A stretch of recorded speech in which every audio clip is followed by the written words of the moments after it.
Good morning, everyone, and welcome to the Scrutiny Committee of Monday, the 29th of November 2021. I'd like to also welcome members of the press and public who are in attendance today, and obviously the members of staff and the councillors in attendance. Do we have any apologies or substitutions for today's meeting? Yes, convener. We actually have.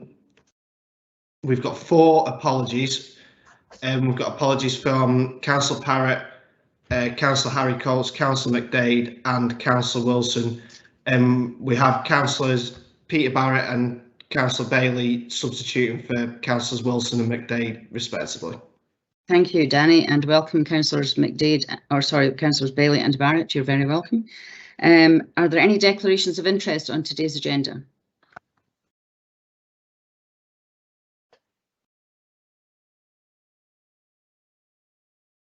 I don't see anything in the chat box, so thank you very much for that. Just to repeat what I'm sure all of you know already, the normal protocols apply. If you want to make a comment or ask a question, please put C or Q in the chat box, and I'll be able to pick it up that way. Thank you. Can we move on now to the minute of the... I'm sorry, before we go further forward, I think we probably should take a roll call, Danny.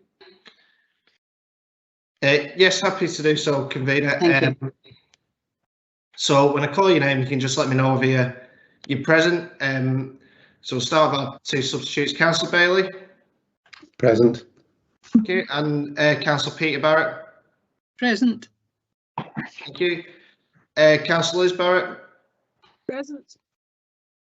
Councillor Illingworth. Present.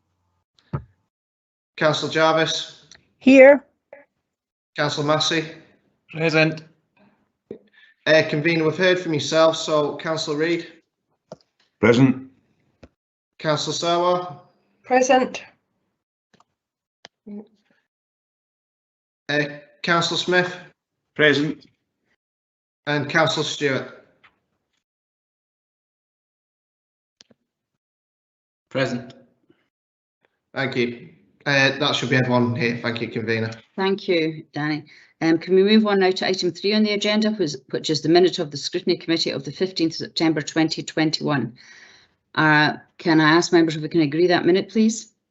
Agreed. Hang on, sorry, just a comment. I think Sheila, I don't see that coming up. Did you put a comment in the chat box, Liz? No. So I don't see. I was going to come to that next. If there's matters arising. Thank you, Liz. Councillor Barrett. It's about the minutes. In item 7, it says in response to a query from Councillor Simpson, but Councillor Simpson wasn't at the meeting. I don't think. So, just could that maybe be followed up on? Yes, we'll take a note of that. Thank you. We'll go back through the recording and check it.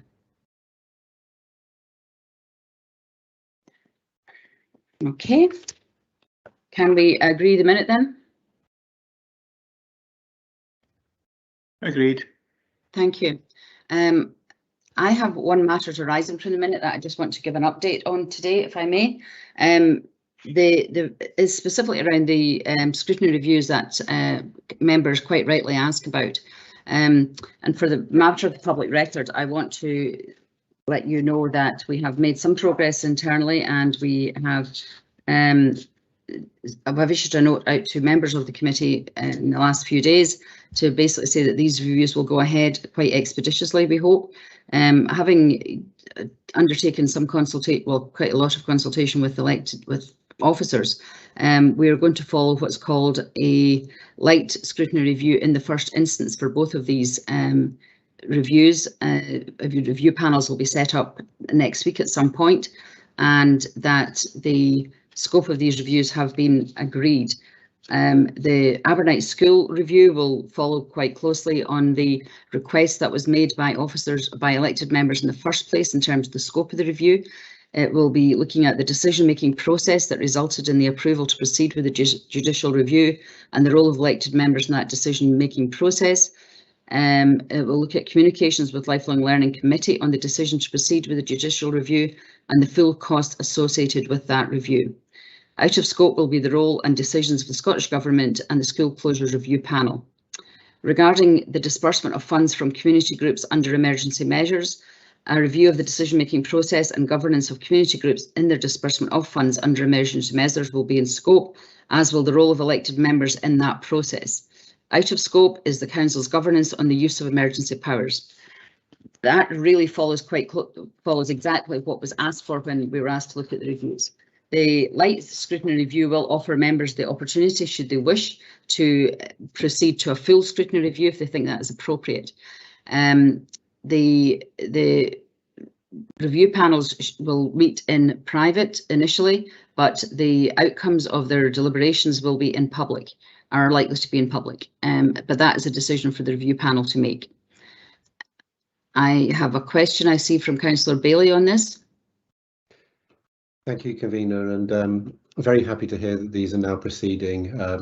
However, I was concerned when I received the information about these. I'm substituting on this committee, but I think the rest of the committee only received the information about these a matter of sort of roughly 20 minutes before close of business on Friday, and was very gravely concerned to see that the committee panel sessions, as in the questioning and its exploration, will be done in private, although the meeting, the report at the end will be done in public, That really concerns me, because I think that really scrutiny is a function that's best done with where the press and public are able to see the process as well as the outcome, and that's common in other processes in Holyrood, in the House of Commons, etc. It's quite normal for both the process of scrutinising and the final report to both happen in public forums. And I'm really quite concerned that we're planning on doing it in private for these very important matters, Convener. So, Convener, I'd like to call on you to make the panel sessions public as well as the final reports. Okay, thank you, Councillor Bailey. This question was raised by me actually at the start of this process. I know it seems like quite a long time. Well, it is quite a long time ago, and I did take some advice and take some consideration of this. In fact, quite a bit of work has already been done on the Abernight School closure process or judicial review process already, and quite a number of testimony has been taken and recorded from a number of key stakeholders. That has already been done. Having looked back at precedents within the council, the precedent in the past has been that the working sessions were in private. It allows more time and more flexibility in terms of making sure that we can speak to people engaged in the particular process or piece of work that's being done, and I think it enables more openness in a closed session. If the panel decide that they wish to then conduct some or all of that in public, or to disclose all or some of the deliberations in public, then that is perfectly within their remit to do so. I think there's also the question of timing. Scrutiny panel only meet, or the scrutiny committee only meets on every 6 to 8 weeks, and the duration of time therefore would elongate this whole entire process. And I think that would be counterproductive, to be perfectly honest. So I don't see any merit at this point in time in doing these in the working sessions in public at this time. Councillor or Jeff Fogg, you wish to answer this question? Yes, Convener. It's really to just confirm what you've stated this morning and perhaps expand a little bit. The only other scrutiny review panel I've been involved with was one undertaken in 2016, when the committee resolved to review the council's planning enforcement function. And there were a series of informal briefing sessions with the panel who took that forward, where they could ask questions, where soundings were sought from them, and they happened over successive weeks, following which then there was a public meeting of the scrutiny review panel. It might help if I say that for the last one I was involved with, to some extent the report that was submitted to the committee was a collaborative exercise, and it was that work that was done by officers together with the input from elected members, and it worked very successfully. Just as an informal session where we got together and we just discussed it. It wasn't of a formal committee structure where evidence was being taken, questions were being asked and answered. It was more just briefing, looking at information that could be got. Views were sought as to what further areas of work were wanted, and it worked extremely well. And I think it would have been much harder to do it had these all been public meetings through a committee structure, because it was a faster and more informal process, and there is the risk that some of those benefits, as you were alluding to, would be lost if it was done through formal meetings of the panel as a formal subcommittee. But it would be open to the panel as it got into its work to say, we would like this particular aspect of it to be done in public. We don't think this one's appropriate to be done in public.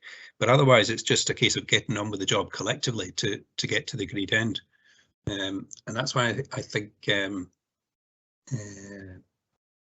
you were right in the advice you said. I don't think I've got much more to add than that, but it might be the committee could start off and see and could meet once you've got your committee appointed. One of the first things they could do is how they want to take the work forward, and whether they can identify some sessions that should be in public. But it is just a light scrutiny review in the first instance. It may be that what Councillor Bailey was asking for was maybe more appropriate in a full, a more comprehensive process that would take place over a much more elongated period, as you suggested. Thank you, Jeff. Does that answer your question, or give you some reassurance? I disagree on the point about this taking longer if it's done in public. The scrutiny toolkit makes no reference to the process happening in private. The panel meetings don't have to be formal subcommittees, so can be convened more frequently, once per 6 weeks. I have an urgent motion for your consideration, convener, but I see there's another question in the chat, so up to you, convener, as to whether you would like to consider and hear my urgent motion, or whether you would like to take the further question. I would like to see your urgent motion in the first instance, Alistair, since you've raised this question. I would like to do that, unless Councillor Stewart's question is in relation to your motion or in relation to this question. Councillor Stewart, if you have a different question or the same question or aligned, is your question to do with this particular matter, or is it to do with another aspect of the minutes? I have a couple of questions just procedurally, but on this issue, which may affect. Okay, so let's hear them and then we'll deal with all of these together. Thank you. First of all, could I get clarity? Each review panel will be 4 members plus yourself or the vice convener, or 4 members including yourself or the vice convener? Plus, right, okay, thank you. Just in terms of the formal setting up of the membership of the review panels, you said that would be done next week, convener. Is it acceptable for the membership not to be decided by the recorded as a formal decision of the committee? Yes, I did actually take advice on that from Lisa Simpson, who's unfortunately is not here today, but I did ask her how could that be done, and she advised me that as convener I can appoint should I wish to do so, but I would prefer to do it more collaboratively with the members of the committee. Because in the note that you sent round, I don't think even have an indication of split by political group. So we don't know, Well, that's because the decision isn't formalised yet, Councillor Stewart. But first of all, scrutiny should be apolitical in its deliberations, but I would be mindful of political balance in anything that would be set up. Okay. The other thing, just in terms of process, is do we have a timeline for these reports, for the reports of these panels to come back? Can we ask for it to be the next meeting of the committee? We could certainly have interim reports back at every future meeting, but however, I would be minded that we are going into council elections in May of next year, and once we get to the regulated period, it would be inappropriate, I think. So my ambition would be to try and get both of these reviews concluded before that regulated period starts. Do we know what the date of the start of the regulated period is? Normally about mid-March, I think, Colin. I don't know exactly. Okay, I just thought it would be useful if you're, formally moving this to include those elements on political balance and makeup. Thank you for the clarity about the 4 or 5 member thing, but to put in a timeline as well. Just not on process, but another question which arose from your introduction, convener, was I think you said that in terms of the Abernight scrutiny review, testimony and evidence had already been taken and recorded, and I wondered how that was possible without guidance from the review panel, or knowing which. So who has done that, and what questions have they, who tasked them to do that with? So I tasked myself, Colin, at the time, because I wanted to ensure that we got information as fresh in everybody's minds as possible. So I conducted a number of one-to-one consultation sessions with officers and with elected members who were involved in that process at the time, and it was supported by committee services who took out of the meetings, and all of that information will be made available to the panel once it's impanelled. We also have a suite of documents that have been gathering together, including the judicial review findings, etc. So there is some information there already. But the panel would be entirely entitled to go back and review those and call anyone they wish to speak to again. Okay. But really, it was to try and capture information at the time when, like I said, when it was fresh in everybody's minds. Thank you for the clarification. Okay, thank you, Councillor Stewart. Councillor Bailey, have you submitted your emergency motion to committee services? It's on the chat there. It reads as follows. This committee resolves that the scrutiny review panel meeting shall be held in public. An exception shall be made in any case where information that is exempt in terms of the local government, Scotland Act, etc. is to be discussed, in which case the session shall be in private. And my reason for putting this forward is that I'm gravely concerned that scrutiny panels on the reviews for Abernight and community group governance are to be held in private session. Scrutiny is a function that's best done in public, so that press and public get a completely transparent view of not just the findings of the review, but how we as elected members arrive at those findings. To hold the panel sessions in private will not shed the degree of light on these important matters that I strongly believe they deserve. We're talking here about reviews into who decided to spend significant sums of taxpayer money and why. Furthermore, an injunction was taken against Scottish ministers, which had the effect of stopping the work of an independent review body without any of us elected members getting a say in the matter. The scrutiny toolkit makes no mention of holding these sessions in private, and I do not see how holding them in private expedites the process.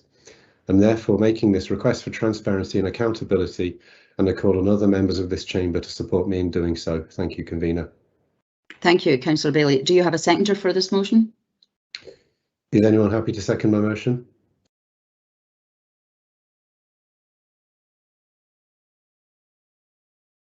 It would be a shame if we didn't do this in a transparent and accountable way, colleagues.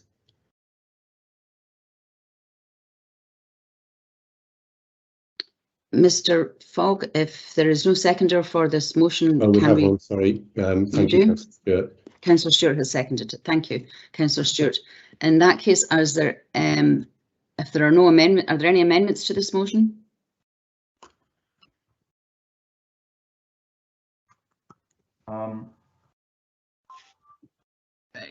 Convener, I'm going to ask just for a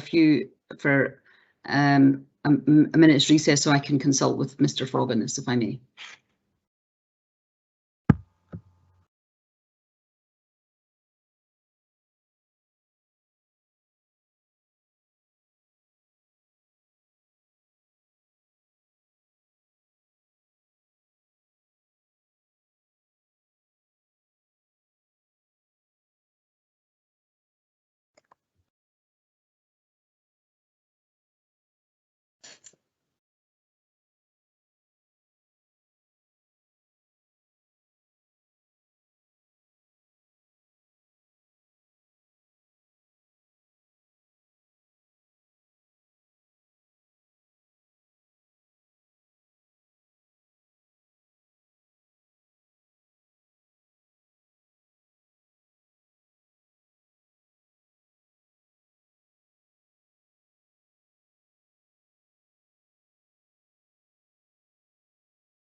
Thank you, colleagues, for your patience in this. Mr. Fogg, can you explain what the procedure is now going forward, please? Yes, convener. In the absence of an amendment, the motion would be carried of consent by the committee. Okay, thank you very much. In that case, then I will be raising an amendment. I will need to be able to put some wording around that. So in which case now we will have a formal recess until I can put that together and we can put it to a vote. Is that correct, Mr. Fogg? Yes, convener. Thank you. So if we can have a 5-minute recess, please.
Thank you for your patience, colleagues. I am now going to put up the words, I hope, of an amendment.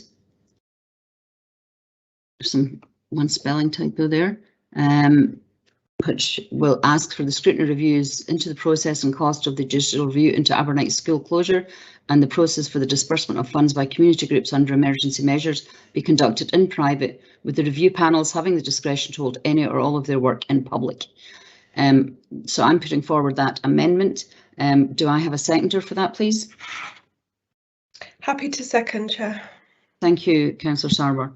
Are there any other amendments to come forward? Councillor Illingworth, is that a second amendment or you're seconding the amendment? Second your amendment, Convener. Oh, thank you, Councillor Illingworth. I think Councillor Sarwar got in ahead of you there, but I'll happily have two seconders. In that case, Danny, I think we move straight to a vote. Is that correct? Yes, Convener. Just give me 2 seconds just to get sort of prepared for that vote. I don't know whether Jeff wants to come back in with anything else at this stage. No, Danny, I don't think I've anything further to add. Councillor Bailey has set out his motion in written form in the chat, and the convener has only just now read out her amendment. So I think the committee are clear as to the respective motion and amendment, if you are able to take the roll call vote. Yep, that's absolutely fine. Thank you. So, members, usual procedure on a roll call vote. When I call your name, if you can let me know whether you'll be voting for the motion, which was proposed by Councillor Bailey, or the amendment, which was put forward by the convener. Okay, so Councillor Bailey. Motion. Councillor Liz Barrett. Amendment. Councillor Peter Barrett. Amendment. Councillor Illingworth. Amendment. Councillor Jarvis.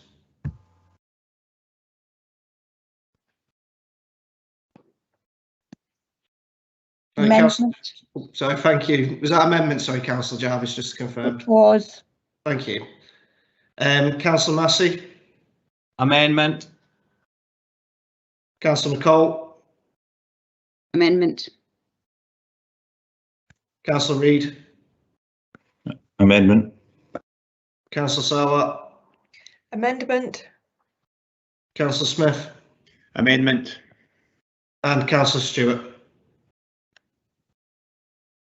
Motion. Thank you. Okay, so that was 2 votes in favour of the motion and 9 in favour of the amendment. I'm just going to confirm that. Jeff, is that what you have as well? Danny, that's my tally of the voting too. Thank you. So therefore the amendment will carry. Thank you, Danny, and thank you, Jeff, for your advice, and thank you all for your patience in this matter. If there are no other matters arising from the minute, then I'd like to move on to item 4. If there are any other matters arising, can you indicate in the chat, please? Okay, well, in that case, we'll move on to item 4, which is the update by the arm's length organisations. Today we have with us Horsecross Arts and Live Active Leisure, and if I could hand over to Fiona Robertson, please, to introduce this. Good morning. Thank you, Convener. Thank you, Fiona. Good morning, councillors. Councillors, both Horsecross Arts and Live Active Leisure are in front of you this morning. Horsecross Arts will be first. Just a couple of apologies before we start. Nick Williams, who's the Chief Executive, as you all know, of Horsecross Arts, has unfortunately been called away to deal with a family illness, so will not be attending this morning. Willie Anderson, who is Director of Finance at Horsecross, will be attending in his place. The Chair of Horsecross Arts, Colin Hood, who I think is on the call, I know is under time pressure this morning, so may not be able to stay with us for the whole of the session, but Willie and his colleagues will be happy to answer any questions that you've got, and I'll take you through their presentation shortly. Just a reminder, councillors, that the scope of your discussion with Horsecross is the usual quarterly financial update on their financial position. The annual Christmas Panto opened just on Saturday there. The Panto is obviously one of the biggest areas for Horsecross in terms of both income and expenditure, and Willie will be able to give you an update on ticket sales and how things are going generally. You also asked last time round, convener, for some discussion in this session about Horsecross's economic impact in the city of Perth and how programming and other decisions are taken in Horsecross with an eye to wider economic impact. So that's Horsecross Arts.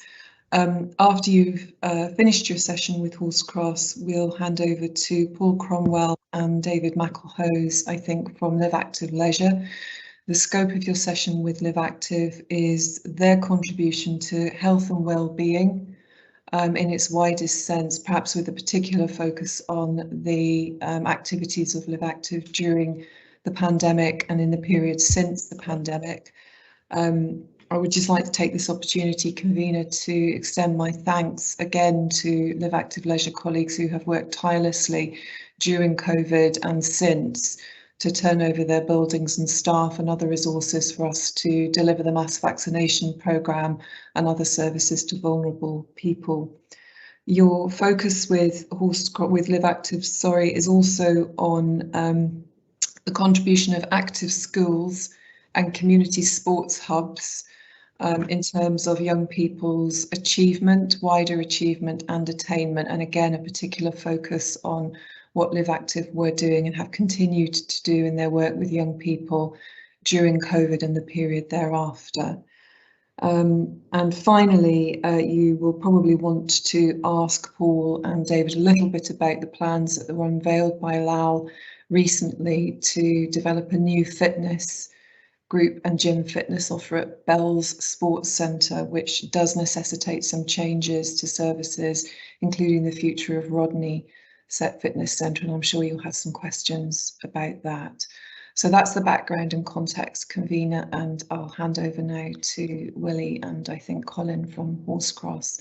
Before we do that, Fiona, if I may, I asked about what economic impact assessment was being undertaken by Horsecross, not what the economic impact was. I wanted to know a little bit more about the economic impact assessment on their decisions and if they took any on that. So that's just a slight clarification on the point that you made, but we did discuss that the last time. So thank you. And I just also want to just thank Horsecross Arts for supplying their presentation in advance. I have asked for that to be circulated to the members of this committee. So that's very welcome. So thank you. And now we'll hand over to Horsecross. Yeah, thank you, Councillor Paul. This is now my third meeting. On the last two, I haven't been able to contribute because of technology issues at home. So I'm sitting down in Horsecross to make sure we can have two-way communications this time. And very nice it is to hear you at last, Colin.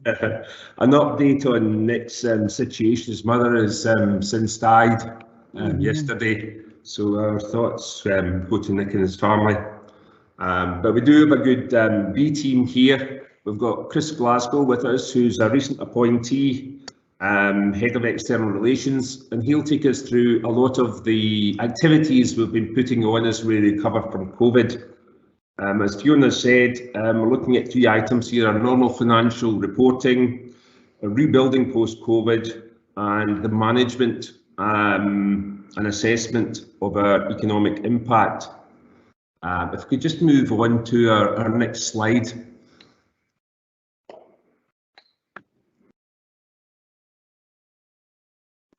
Well done. Although we are an ALIO, we are also a charity. As a charity, we have to have a purpose, a written purpose, which guides our decision making.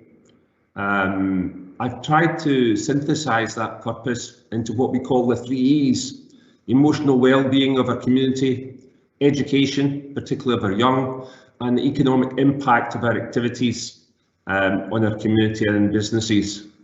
So as we rebuild post-COVID, it's with these 3 aspects of our purpose in mind that helps us to focus in on our activities. I think we all understand that people's mental health has been affected by COVID. Even the most robust of us have suffered during the time of lockdown. And it's with this in mind when we took the decision to put the panto on. that this is our biggest investment. It was at risk and still is, in that we have now spent the money getting the cast together and getting the stage ready, and income is not assured.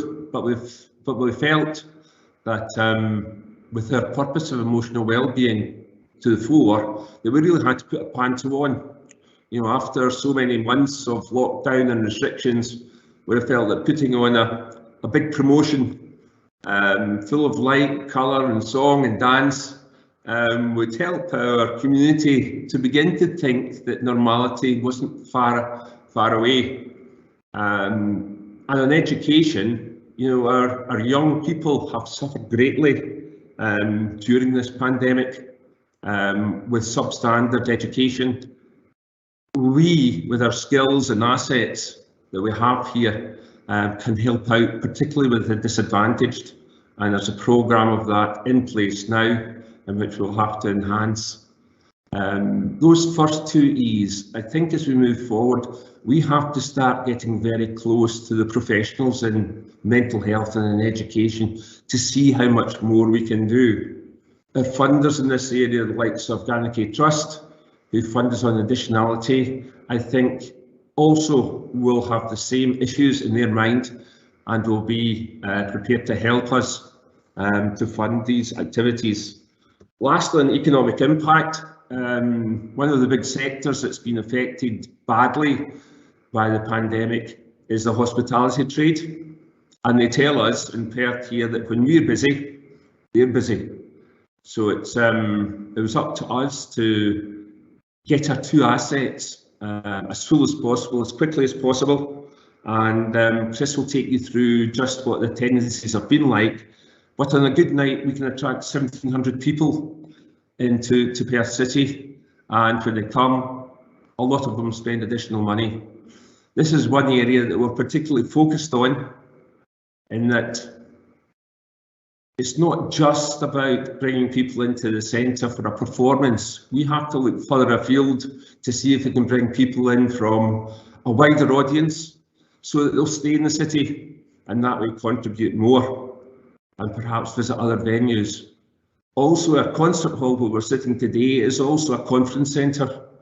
And if I was back in business, as I was, after a period where people have been working from home, I'd be looking to bring my staff together, to enthuse them, to talk about the future. And if conferences, I feel, will come much more prominent, there'll be many more of them in the future. And we, as in Perth, we used to say that 90% of the population were within 90 minutes. That makes us very, very central, and we ought to be pushing that much more to bring many more delegates into the city and thus have a greater economic impact. So that's really kind of our purpose, and that's the focus of our rebuilding programme. But I'll hand over to Chris now, who'll tell you just what we've been doing in the last few months. Chris.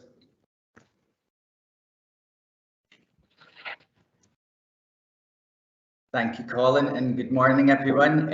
I'm very pleased if you could switch to the next slide, please.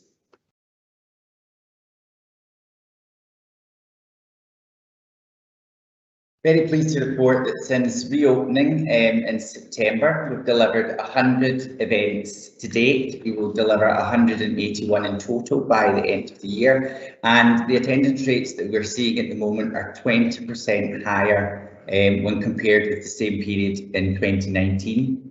Very encouragingly, we're also seeing above average rates of repeat attendance at 21% in comparison to data from other arts organisations across the rest of Scotland, which averages about 17%.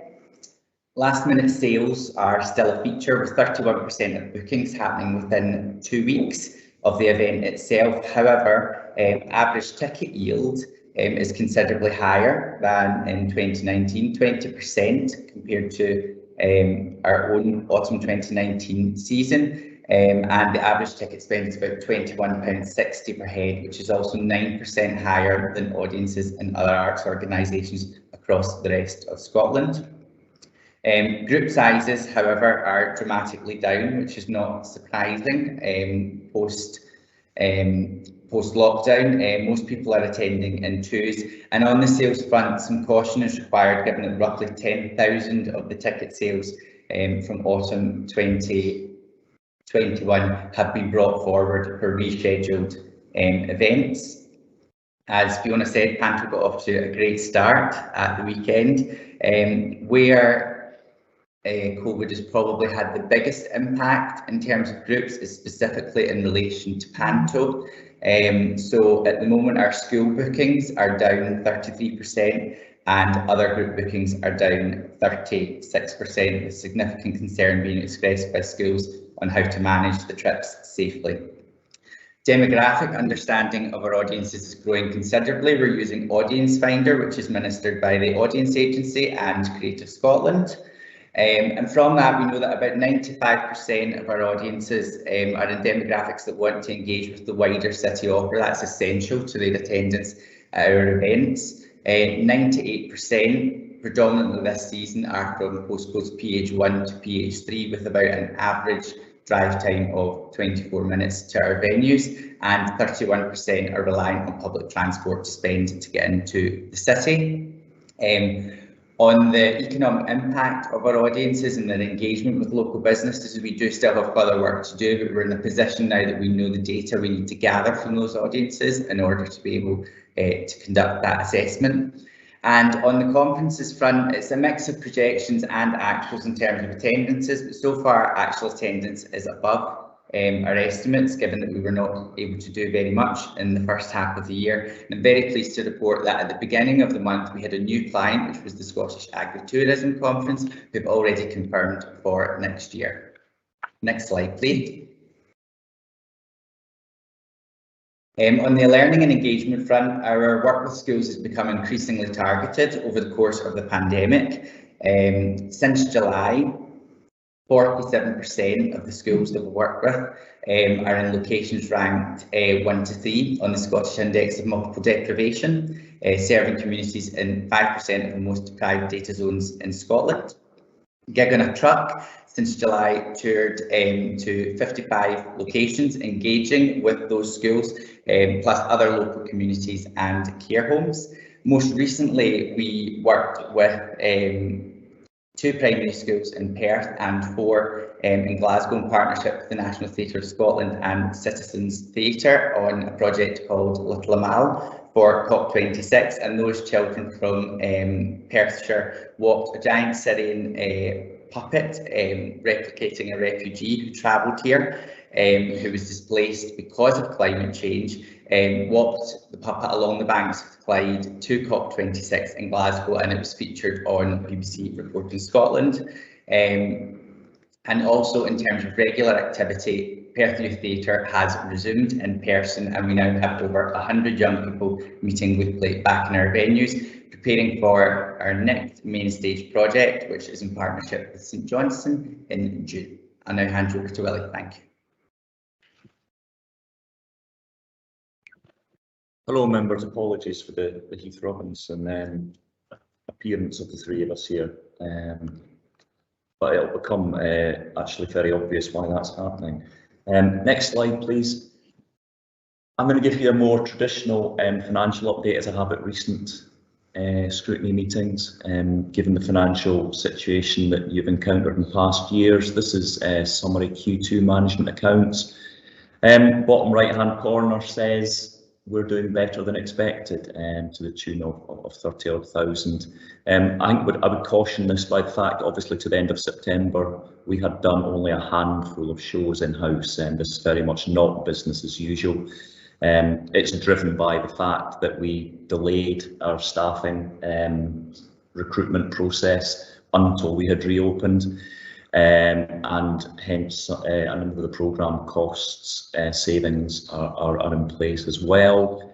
The other big number in there, and I know you as councillors will be well aware of this through the council's financial situation, is energy. Energy costs are soaring because of the need to ventilate our venues to an appropriate standard because of COVID. But again, bear in mind where we've been in the past.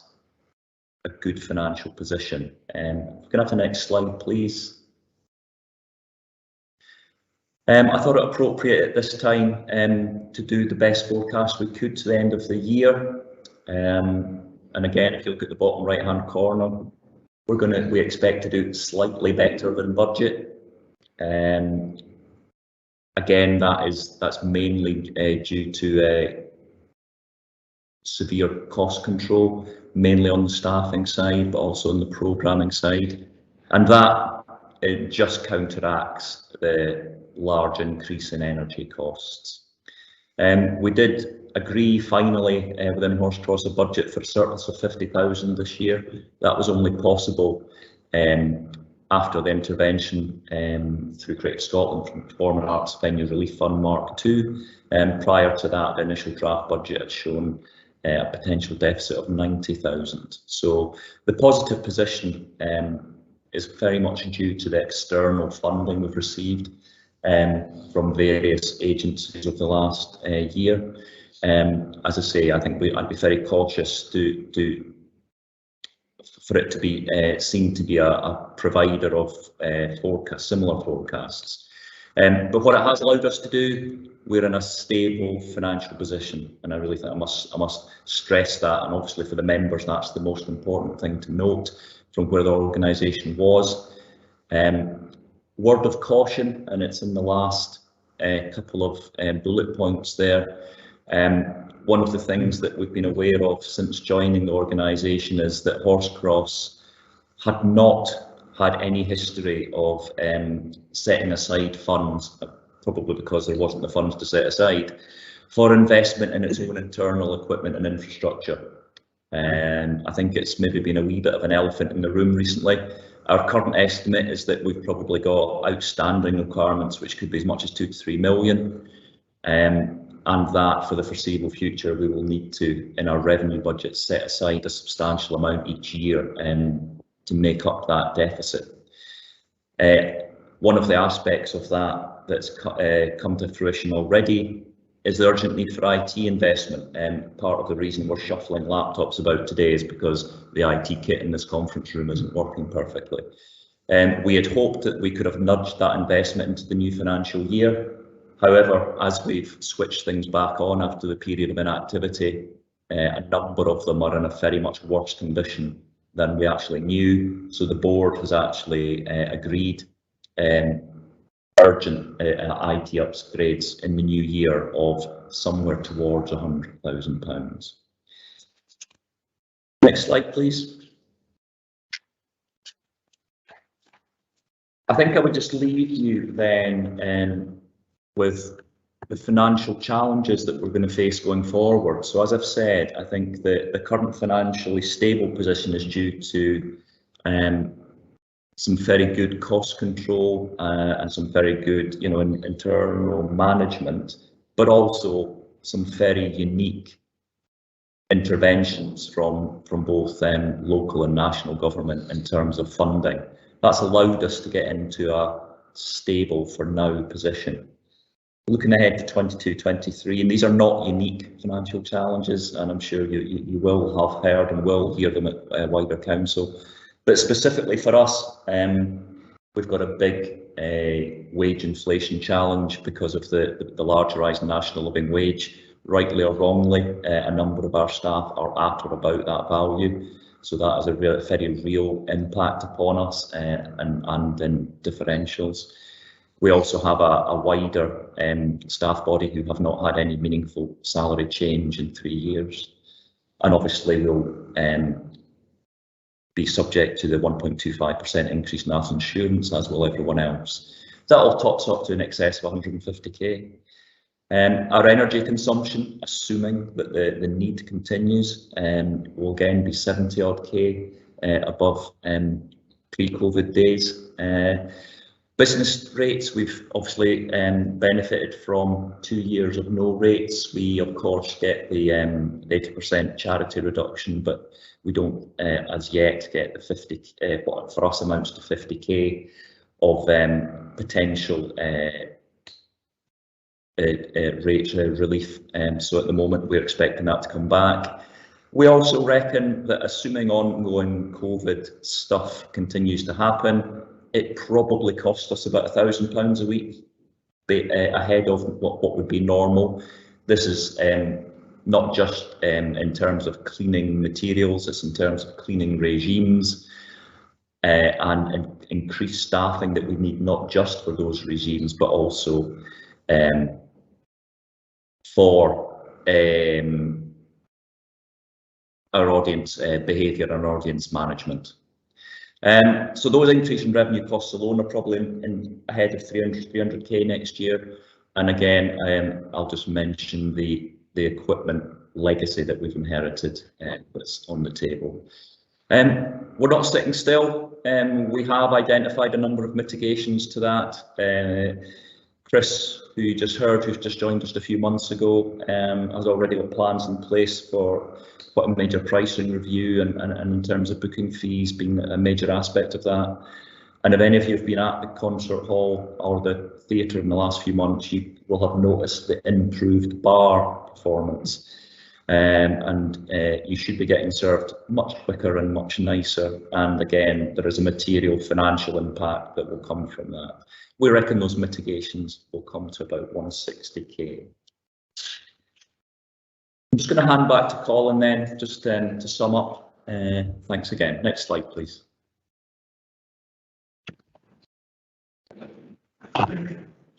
Thanks, Willie.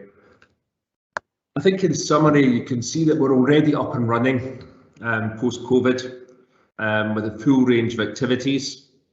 Trying times, but we're focusing very much on our community activities, looking at mental health, looking at education, looking at our impact on the economy and seeing how we can do all of that better. However, we do have some very severe budgetary issues, and the main issue next year will be financial survival because of the upward pressures on costs. These are very, very substantial, and even reducing some of our activities, as well as the mitigations we talked about, we don't come anywhere near the amount that we have to put in place to meet these upward pressures. We will not be alone in those upward pressures. I guess every other activity will also have very similar challenges. We have been looking at our business model because we're not naive enough to think that the council will just come up with more money to fill that hole. As yet, we haven't come up with a business model that meets the shortfall that we have. We're working very constructively with the council just now, and there are quite a few months to go yet before we have a finalised budget and activity plan. But it's not easy. But to use a theatrical term, we'll make sure the show goes on. Thank you. Thank you, everyone, for your input. That's very helpful. Colin, first of all, thank you very much for providing an update on Nick Williams' personal situation. It's very sad news indeed, and I'm sure I speak on behalf of the whole Scrutiny Committee that we can convey our condolences to him and his family. It's very distressing. So thank you very much for that. I'll now open up to questions, please, from members of the committee. If you have a question you wish to raise, please put Q in the chat box.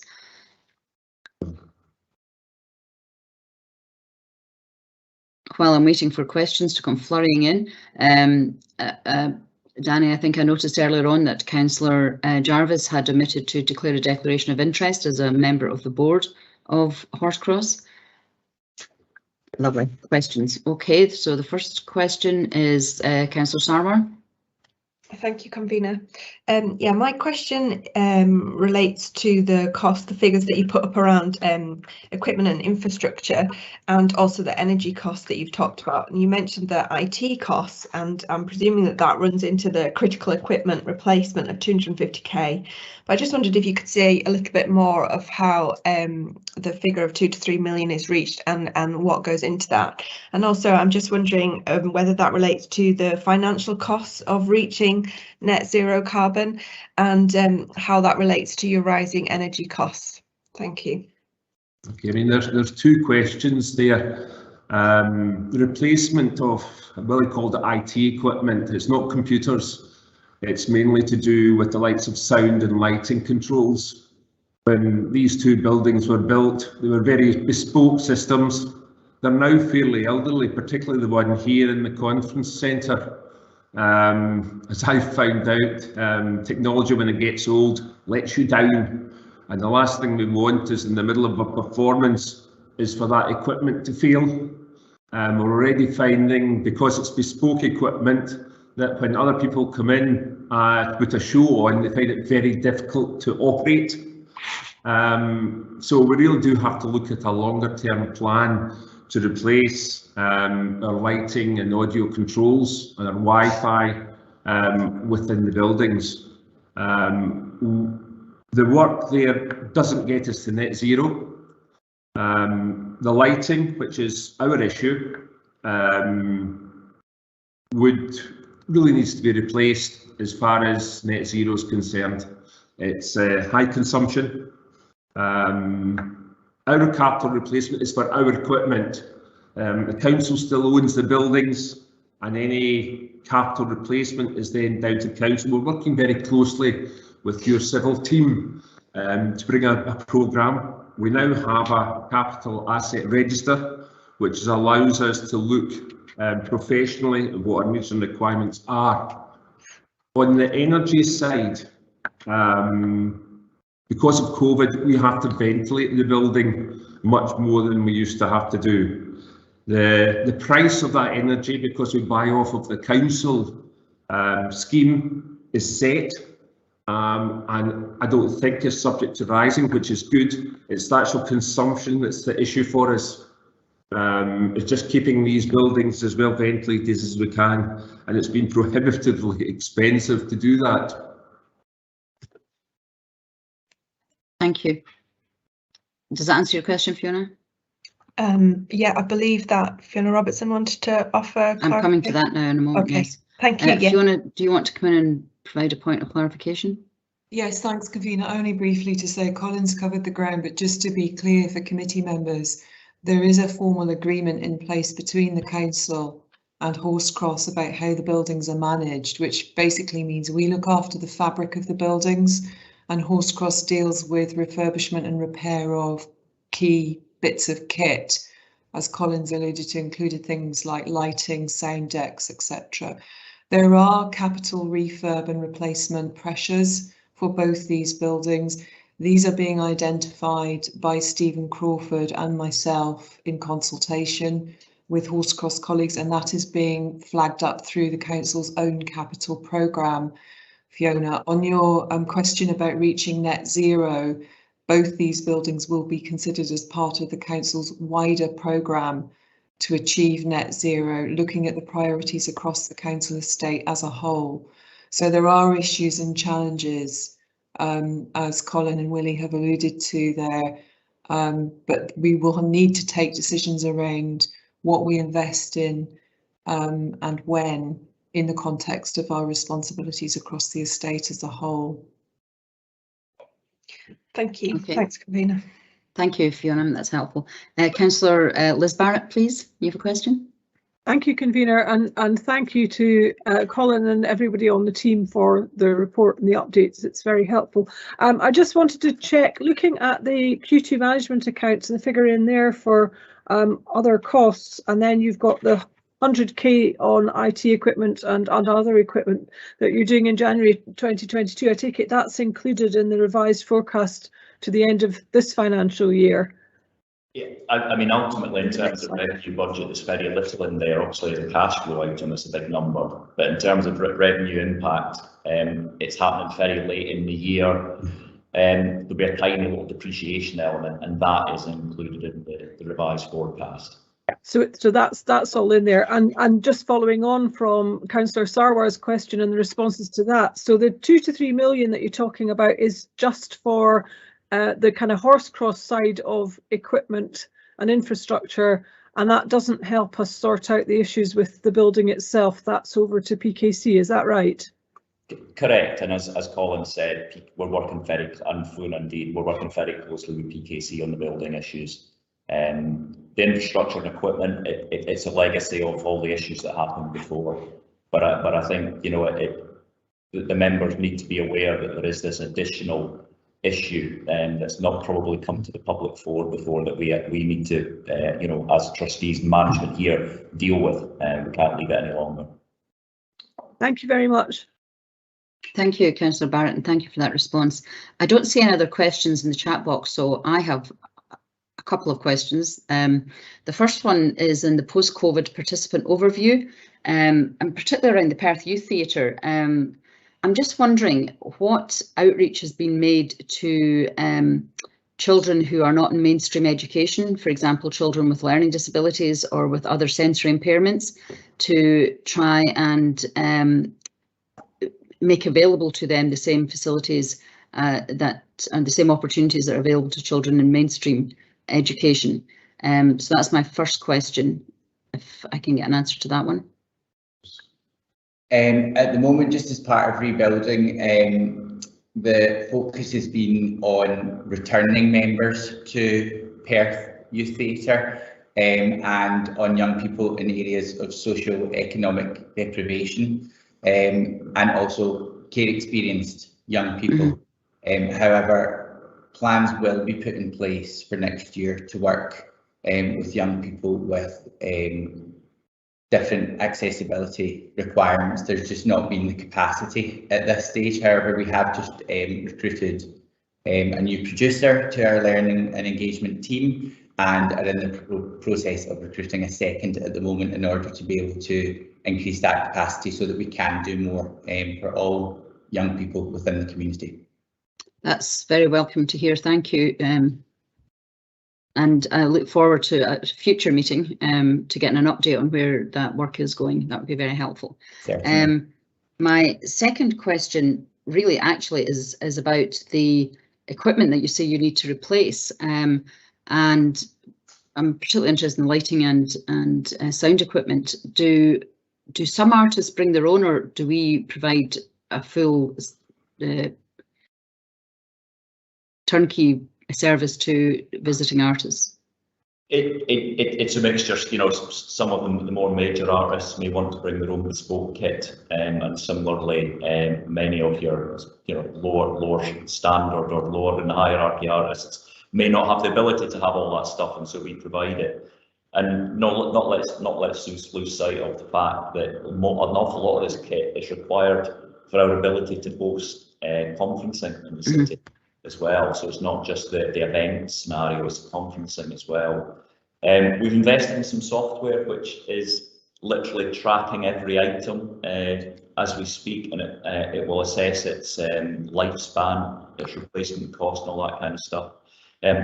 Stuff I'm sure many of the members would think is absolutely standard, but it wasn't here or hasn't been here, so we're getting all that assessed. Such as? Sorry? What stuff would we expect to be standard? Well, within this environment, it's sound, it's lighting, it's IT infrastructure, and everything else that you would think of as an asset. Whilst in terms of value, it's not as much. Things like the furniture and the internal infrastructure is also very poor, because literally nothing's been touched since the concert hall was opened. Okay. That's what we're dealing with here in every aspect of the internal infrastructure of the venues. We hope to finish that list within the next few months, and then we'll know the exact picture, and then we'll be down to prioritising and so on and so on and so on, and we'll have a much clearer picture then of the total value of replacement and how we can stage it in the coming years. Okay, thank you. That's been very helpful. I used to work in the professional lighting industry, so I know a fair bit about that, and I'm thinking about the rigs and all the various bits and pieces that would have to be purchased. I'm assuming that the theatre, having been fairly recently refurbished, is not in the same situation as the concert hall. It's not in terms of those items, no. Okay, lovely. Thank you very much indeed. Well, if there are no other questions, then I want to thank you all for your attendance today, and I look forward to getting further updates at the next scrutiny meeting. Thank you. Okay, thank you. Okay. And now we'll move on to Live Active Leisure, and I see that Paul is here. Paul Cromwell, do you want to start? But I think, is David McElhose also here? Yes, good morning. Yes. So I'd just like to welcome David, who's the new chair, I believe, of Live Active Leisure. Is that correct? That's correct. David's here, but he's having some tremendous connection problems this morning, I'm afraid. Okay, well, I just want to thank David for attending, because I know this is literally his first day. And so I would plead with elected members or suggested elected members that he may not be in the best position to answer any questions we may have. So perhaps we might direct our questions to Mr. Cromwell. That would be, I think, preferable if possible. But welcome, David, and very, very pleased to welcome you, even though you're having some connection problems. Hopefully you can at least follow what's going on. Okay, Paul, over to you. Thank you. Okay, well, thank you, and good morning, everybody, and thank you for the invitation to attend the committee this morning. As Fiona's already provided as part of the introduction, I've just got a short presentation with a few slides, which will provide an overview of the company's ongoing contribution to the health and well-being of our communities. I will also reflect on the current and anticipated future customer response to the return of services as we continue to live with COVID-19, and also just how we will consider this will impact on the financial performance of the company. And very finally, I will touch on a project, which again Fiona has mentioned, which we feel is going to provide a proactive and positive contribution to what are likely to be very substantial pressures and challenges moving forward. Next slide, please.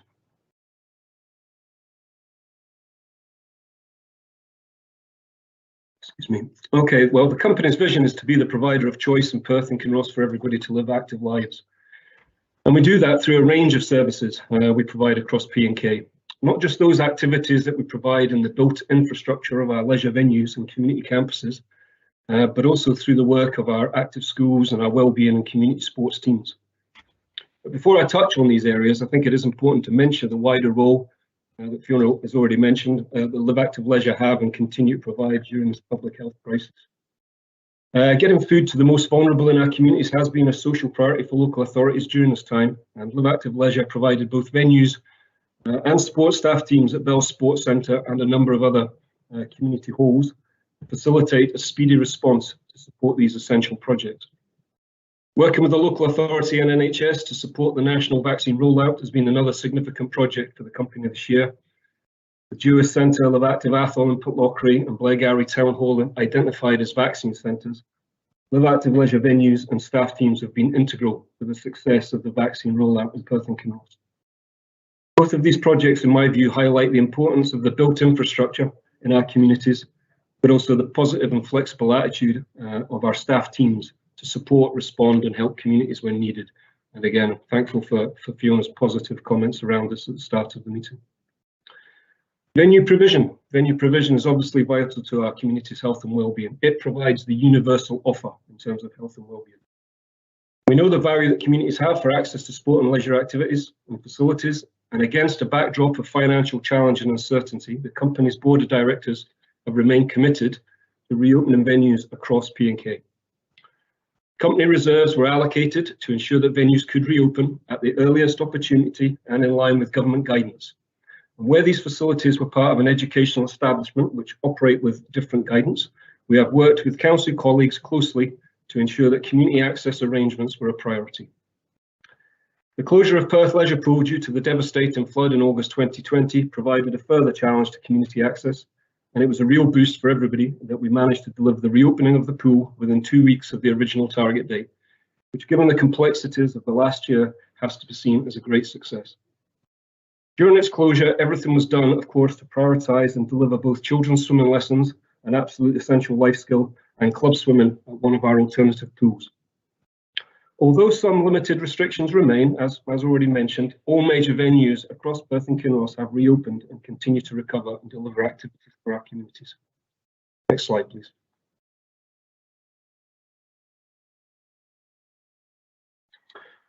Active schools.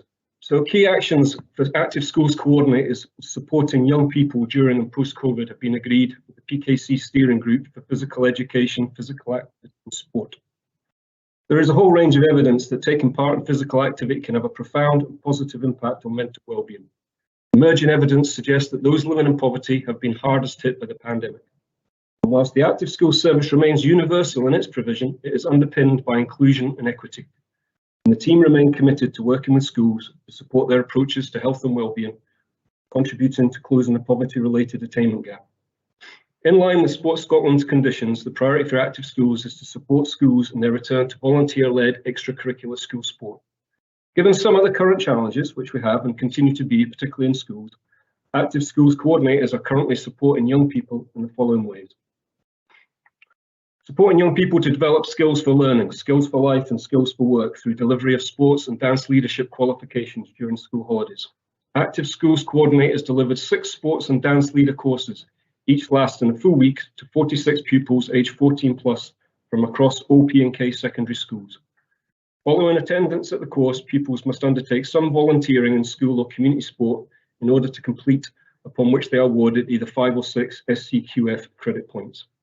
The Netball Leader and Umpire Award course attended by 14 pupils and an SFA Early Touches football course attended by 10 pupils were also delivered or facilitated by Active Schools. Active School coordinators of education through cashback courses is either completed or underway in a number of secondary schools across P&K. These courses are delivered in curriculum time to small groups of pupils, many of whom have been targeted to support their mental health and wellbeing. Again, most of these courses carry up to 6 SCQF credits. Active Schools coordinators have been temporarily given permission to deliver extracurricular activities to targeted groups of children, which is ongoing in a number of schools. Activities range from gymnastics and lunchtime clubs, football and basketball. In a number of primary schools, Active Schools coordinators are supporting early years primary 1 staff to deliver the Jungle Journey programme to targeted children, and this aims to support the development of their gross motor skills to support school readiness. In all of our secondary schools, we are supporting the return of volunteer-led extracurricular and competitive school sport. Focus for Active School staff is to encourage and facilitate the inclusion of inactive young people.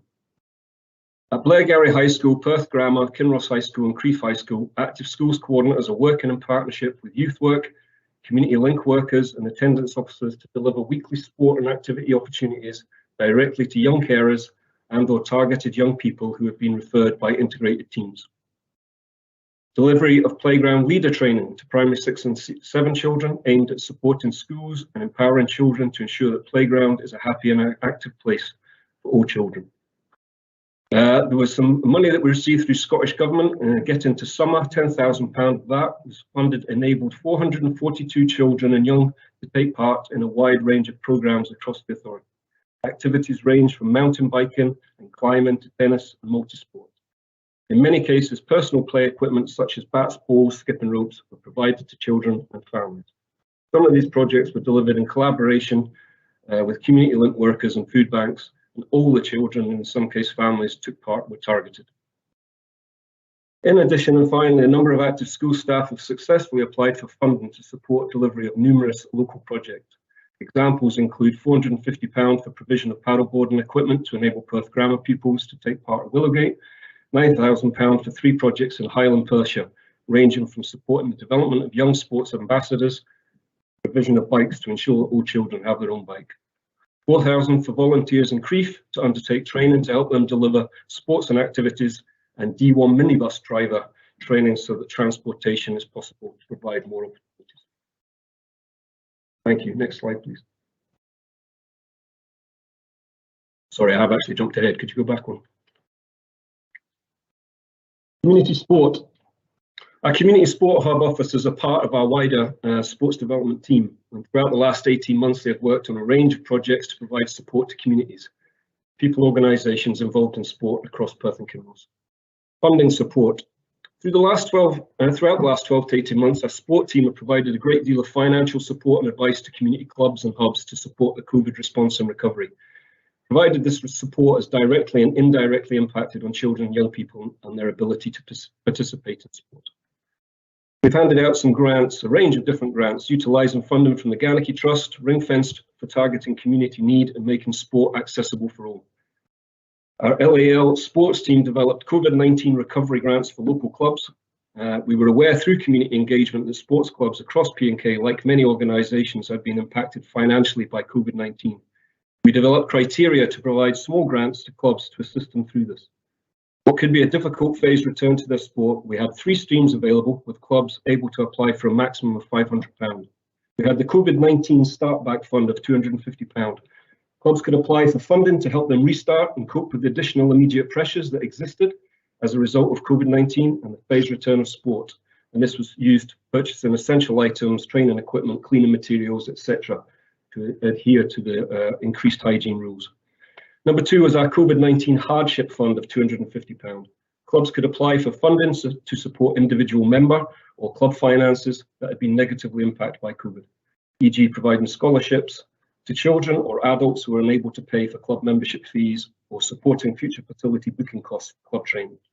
We had a COVID-19 response grant for £250. Clubs could apply for funding for specific projects that were centred around welcoming and supporting volunteers and members back to the club and or recruiting new members. We were absolutely inundated with applications and were able to distribute 28 Start Back grants, 16 Hardship grants and 20 response grants to 36 clubs across Perth and Kinross. And as you would imagine, received some lovely feedback from clubs, particularly in the latter months of 2020, which just highlighted the value that these grants have had in terms of community sport activity. We set up a club funding newsletter in response to, again, the ongoing financial challenges. The sports team had developed a new quarterly funding newsletter, collating all of the funds that were available to sports clubs, presenting them an easy-to-read newsletter with associated links for further information. Again, this has been very much appreciated by hubs and clubs and indirectly could have an impact, significant impact on children and young people. The Scottish Government, which I've mentioned, gets into summer, which the Active Schools put some activities towards. We did the same in terms of the funding we received for community sport. And as part of that 20 million fund, the overall 20 million fund, we delivered some targeted activities during the summer holidays, again, breaking down barriers to participation and attracting new children to activities. 26 grants were distributed, which enabled a range of coached activity sessions across a range of sports. And in total, 1,328 children and young people took part in the activities that were delivered by local sports clubs who received the Get Into Summer funding. We've set up a club support forum and web links. Whilst there was months where there was no club activity was taking place, we did know it was important to still provide clubs with support and to help them restart and recover when the guidance allowed. And we did this in a number of ways. We had Club Connect workshops were hosted to bring together clubs from across P&K to facilitate discussions. The format allowed clubs to share their experiences with each other, their worries, the challenges they were facing, and some of the ways that they had managed to keep their members engaged throughout lockdown. A great deal of peer-to-peer learning that provided a real sense of togetherness that made everybody feel less isolated. Our community sport team provided professional support and were able to signpost and advise on a number of different aspects within the workshop. Workshops were very well attended and gave real insight into the challenges that were being faced. As a result of this, we have developed our own COVID-19 club support webpage as a central hub, and it provides a range of information, including where and how to access government grants, advice on developing risk assessments for COVID-19, updates to links from club and governing body guidance, templates for clubs to use to provide guidance to parents, reopening advice, and a range of other information. We have also, obviously, a training and education is a significant part of how we develop our community sport. And again, despite the challenges, the team have continued to coordinate and deliver coach education throughout and beyond lockdown to respond to the needs of our clubs. And we've delivered a range of courses, including child protection workshops, first aid and sport courses, and mental health awareness sessions, all in online formats, I should add, over the last 12 months. And finally, our hub officers have been engaged in the Changing Lives Champions programme, which is delivered by Sport Scotland. The initiative is based on the principle that sport and physical activity have the power to change people's lives. Champions Learning Programme aims to inspire and enable professional staff in the sporting system to adopt and apply a changing lives approach, which supports the achievement of sport for life and the outcomes and inclusion priority within the systems. Next slide, please.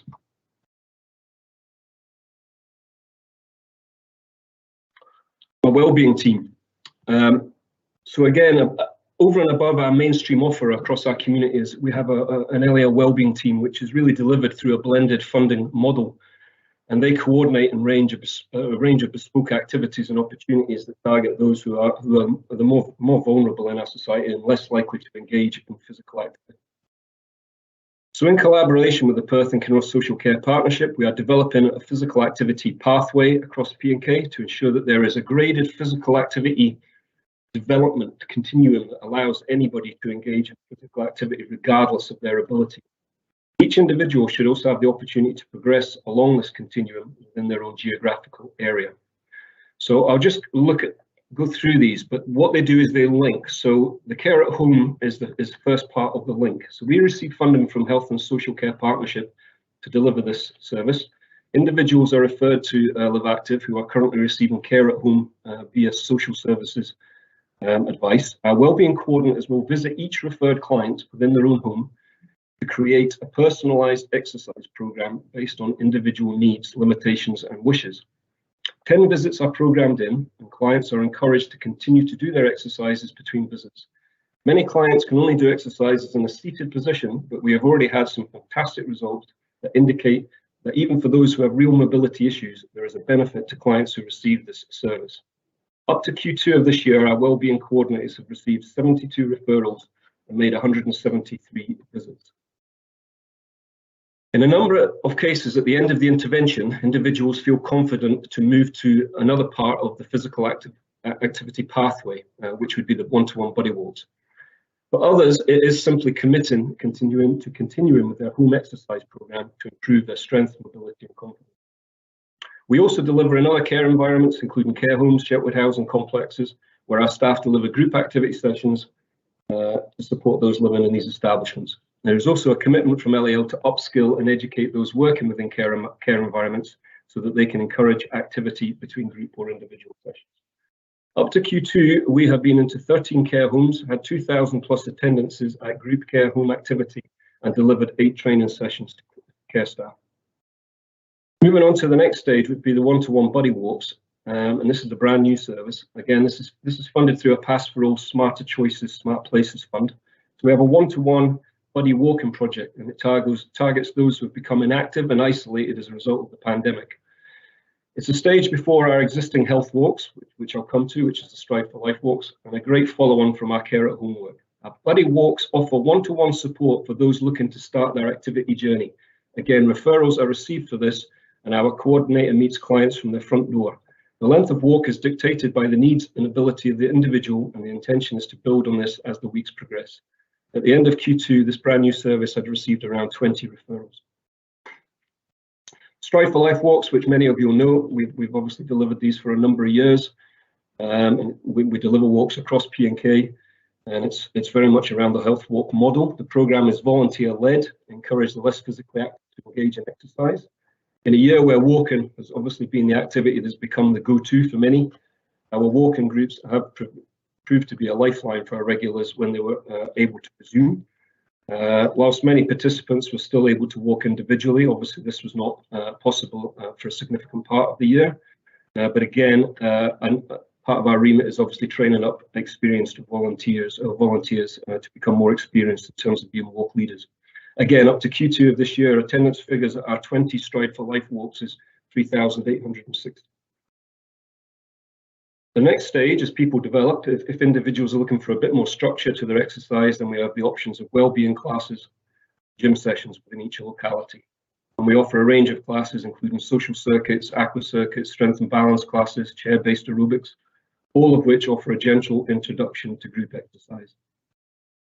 Similarly, we provide times across the week where those who feel less confident about using the gym can attend, knowing that a wellbeing coordinator will be there to encourage and support them in terms of using the equipment. Up to Q2, we had 3,346 attendances at our group activities, highlighting, I think, how important these classes are to this particular client group. Activity referral and long-term conditions, again, it's not a new program. It's been a program that's been around for many, many years in terms of the relationship that we have developed with GPs and health professionals. And again, this is a referred service. And coordinators, our team of coordinators create a tailored exercise program for each patient, depending on their needs and taking into account any relevant medical condition. And again, we have bespoke classes which cover cardiac rehab, stroke rehabilitation classes, and Parkinson's specific classes. We also have other partnerships with a range of different people to deliver bespoke classes for their clients. Despite the long break in service, we have seen a good return of referral clients, with more than 110 having been referred by the end of Q2. Another project that we're incredibly proud of is the All Ability Cycling, which again is a mixed funding model, and again aims to promote cycling to people living with disabilities, those who have balance or coordination issues, or those who may lack confidence. Cycle sessions are either led by LAL trained staff or volunteers, or groups can undertake the cycle leader training, which then allows them to access the bikes independently. Funding via NHS Tayside's Health Improvement Fund the initiative, has been incredibly important to users over the last 12 months or so. All Ability Cycling was one of the first programmes we were able to restart due to it being predominantly an individual activity that could take place outside. You can imagine, and if you've seen this on the Inch, then you will understand how significant a service this is to our customers. And again, in terms of the feedback we get, it's wholly positive and wholly welcome that it was one of the first things that we could return, given all the constraints of the last 16, 18 months. And also just to add, we've recently been successful in a funding bid to provide 3 additional bikes to our fleet, which will further enhance our offer. Finally, in terms of wellbeing, we have the Compass membership. Again, this is a membership scheme that we have had for many years, and it provides free and reduced cost access to Live Active leisure services for local priority groups who are socially or economically disadvantaged. The membership allows the holder to enjoy selected LAL activities, including swimming classes, gym, casual court activities such as badminton and sport. The membership offers 3 months of free access, followed by an affordable charge of a further 9 months at £1 per visit. It is also possible to be re-referred in future years. Every Compass member is also entitled to a buddy to provide that support and confidence, who will get in either free or at reduced charge. Compass membership is available to individuals through a registered agency, and they're being supported in terms of vulnerable children, young people, inactive girls and women, people with a disability, ethnic minority communities, inactive individuals with health conditions, young and adult carers, and people affected by poverty. We currently have 95, I think it was, I just checked this morning, 95 agencies engaged with us in terms of the Compass. Thank you. Next slide, please.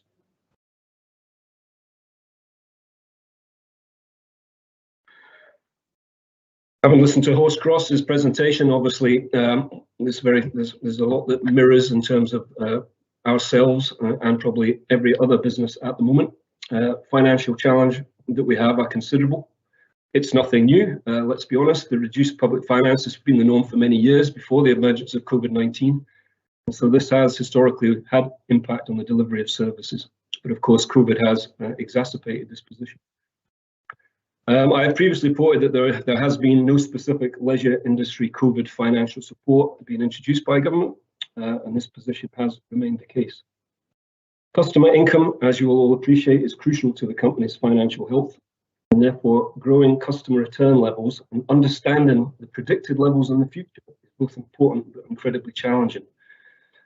Research available at this time suggests that the pandemic has strengthened people's interest in maintaining their health and mental well-being, which I think probably we'd all acknowledge that would be a consequence of it.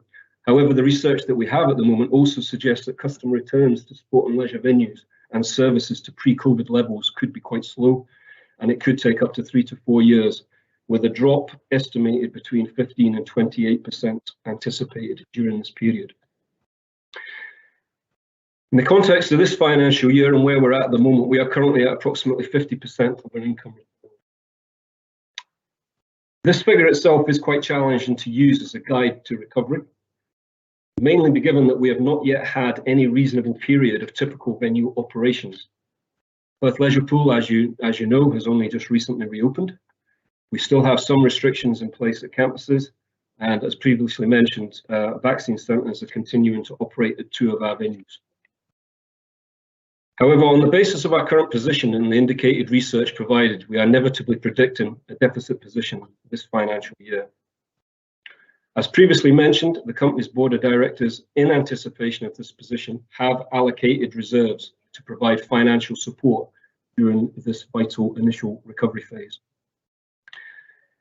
Moving into the next financial year, we hope that customer returns are increasing towards pre-COVID levels. However, Again, this is fairly straightforward. Any percentage gap below pre-COVID levels will deliver a financial pressure.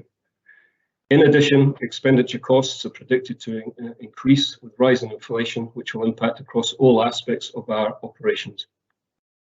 It is anticipated, therefore, that on this basis, it is again inevitable that the company forecasts a deficit position in the next financial year also.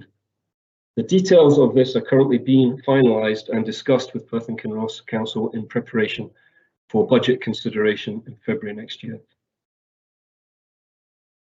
Next slide, please.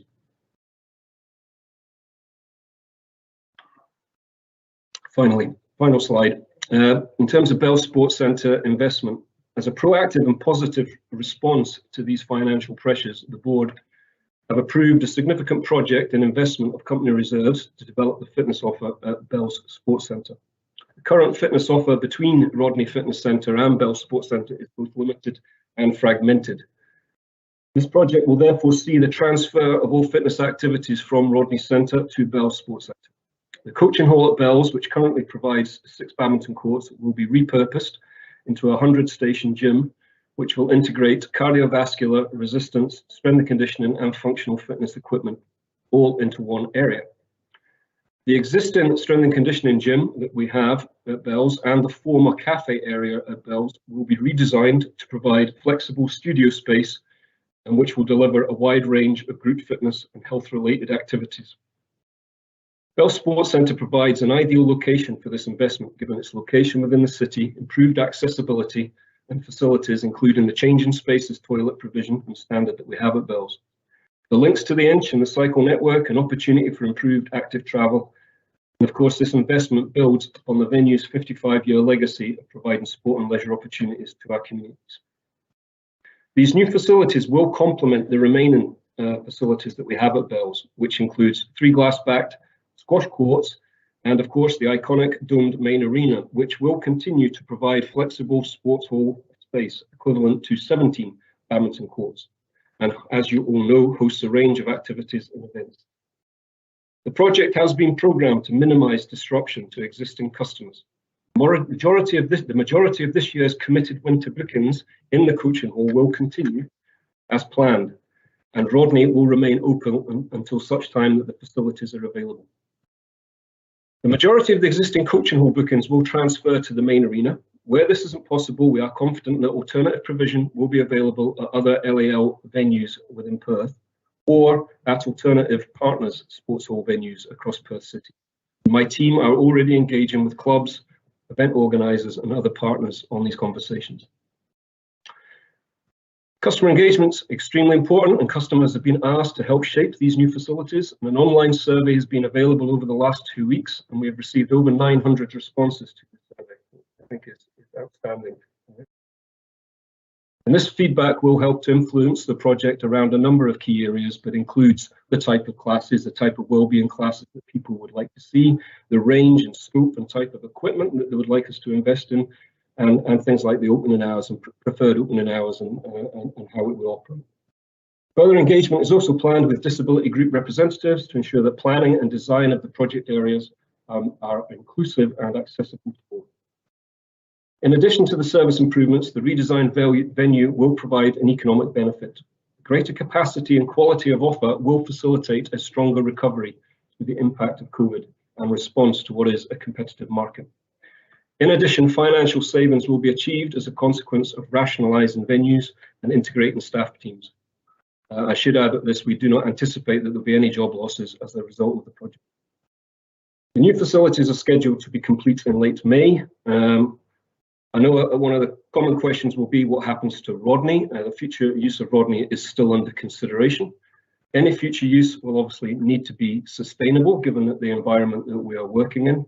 And although I have nothing that I am able to table today in relation to its future use, please be assured that the company will be considering options over the course of the next couple of months. That concludes my presentation. I'm more than happy to take any questions. Thank you. Thank you, Paul. That was very comprehensive. As usual, colleagues, if you have a question, can you please put Q in the chat box? And Paul, you preempted my question because I just finished writing down, what about Rodney? So that one's been asked and answered. So I look forward to hearing what's going to happen to Rodney Fitness Centre. So I have a couple of questions here. Councillor Peter Barrett first, and then Councillor Sarwar after that. Councillor Barrett, Peter. Thanks, convener, and I would still like to remain on the subject of Rodney, as you'd probably expect. Paul, there are concerns about Rodney. You talk about the heritage of Bell Sports Centre. There's a 90-year heritage at the Rodney, starting off as a GA recreational centre and then 27 years as a gym, and the jewel in the crown of Live Active Leisure and all its predecessors, and probably until COVID, a net income generator. I've received a number of concerns about the potential loss of Rodney, as a gym. I'd be very grateful if you could outline in perhaps greater detail, what are the specific benefits and improvements that will arise with regard to fitness and exercise by the investment in the Bell Sports Centre, and what can you tell us regarding customer feedback from the 900 responses that you've had with regard to the Rodney itself? Thank you, Peter. Paul? And you're on mute, Paul. Apologies. Okay, so obviously customer journey is important to us and making sure that we've got that integrated offer. Now, at the moment, we have facilities split between Bells and Rodney. Rodney is limited in its capacity, and we're not able to grow the scope of the equipment and actually meet the emerging trends, and we haven't been able to do that for a number of years. And obviously, extending Rodney is not something that is feasible. So we have a limited gym offer within Rodney in terms of the range of equipment and the number of equipment. And we obviously have the group fitness studio. If we move across to Bell Sports Centre, we have a dedicated strength and conditioning gym, which is a partnership arrangements between ourselves and Perth Rugby Club.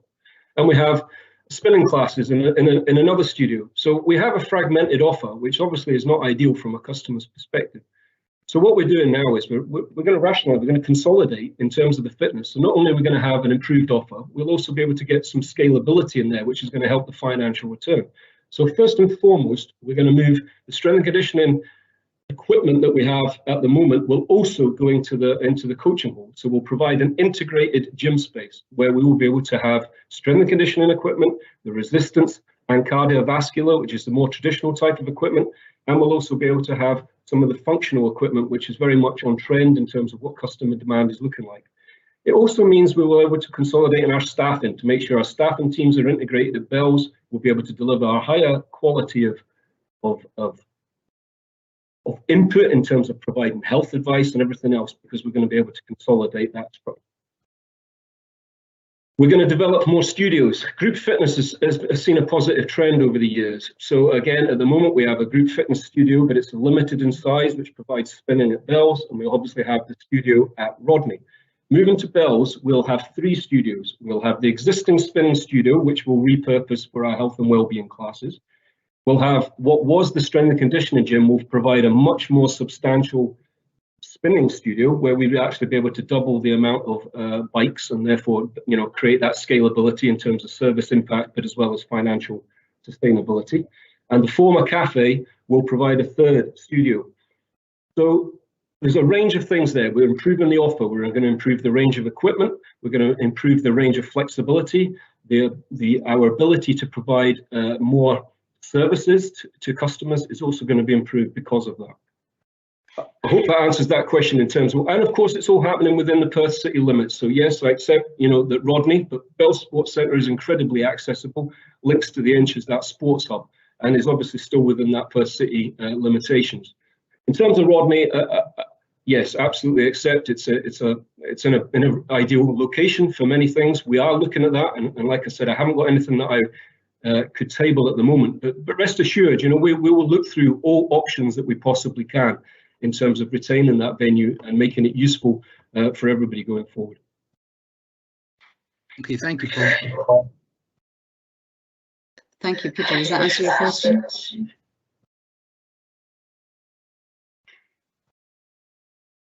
Thank you, Peter. Councillor Sarwar, I see you have questions. I do. So I'm happy to, well, there are a few grouped around one theme, so I'd be happy to give them, and then you can go Okay, on I and think come that'll be back to me. helpful. That's okay. Yes. So I just have a couple around the wellbeing activities. I really enjoyed your presentation, so thank you for that and all the detail provided. I just had a couple of questions. You did talk about referrals, but I just wondered if you could say a little bit more about where those referrals are coming from. And I just wondered if there was a geographical spread, especially with things like the buddy walks. I just wondered if that's going on in rural areas or if that's mainly just located in Perth. And the all ability cycling, I just wondered, are you doing that in schools? Do you work in partnership with schools? Do you offer advice and training? Obviously the bike ability goes on across our schools, but there's a range of ability of our young people, and I just wondered if you offer support with that or if that's something you'd consider. Thanks. Okay. Referrals, I can't give you the exact detail at the moment. We historically, everybody's familiar with the GP referral scheme. That's been, around for the best part of 30, 40 years. We've obviously expanded that now, where we work with a significant range of different health practitioners in terms of being able to refer. We also have historically also provided a self-referral scheme as well to make sure that we are providing whatever support we can. That is something we may have to reflect on going forward, because I think we may need to consider where the priority lies, which will be in those that have been referred by a health practitioner. But it's something we've provided historically, and we obviously have those across each geographical area. In terms of all ability bikes, we do support. Now, I'd have to double check the absolute detail, but I know, for example, that there's a service that's provided out in Crieff. So we do have contacts with other groups. We do provide that support, but obviously our main function or our main base at the moment is at Bell Sports Centre, the access to the end. But yes, we would be more than happy to provide any support or advice in terms of connecting elsewhere.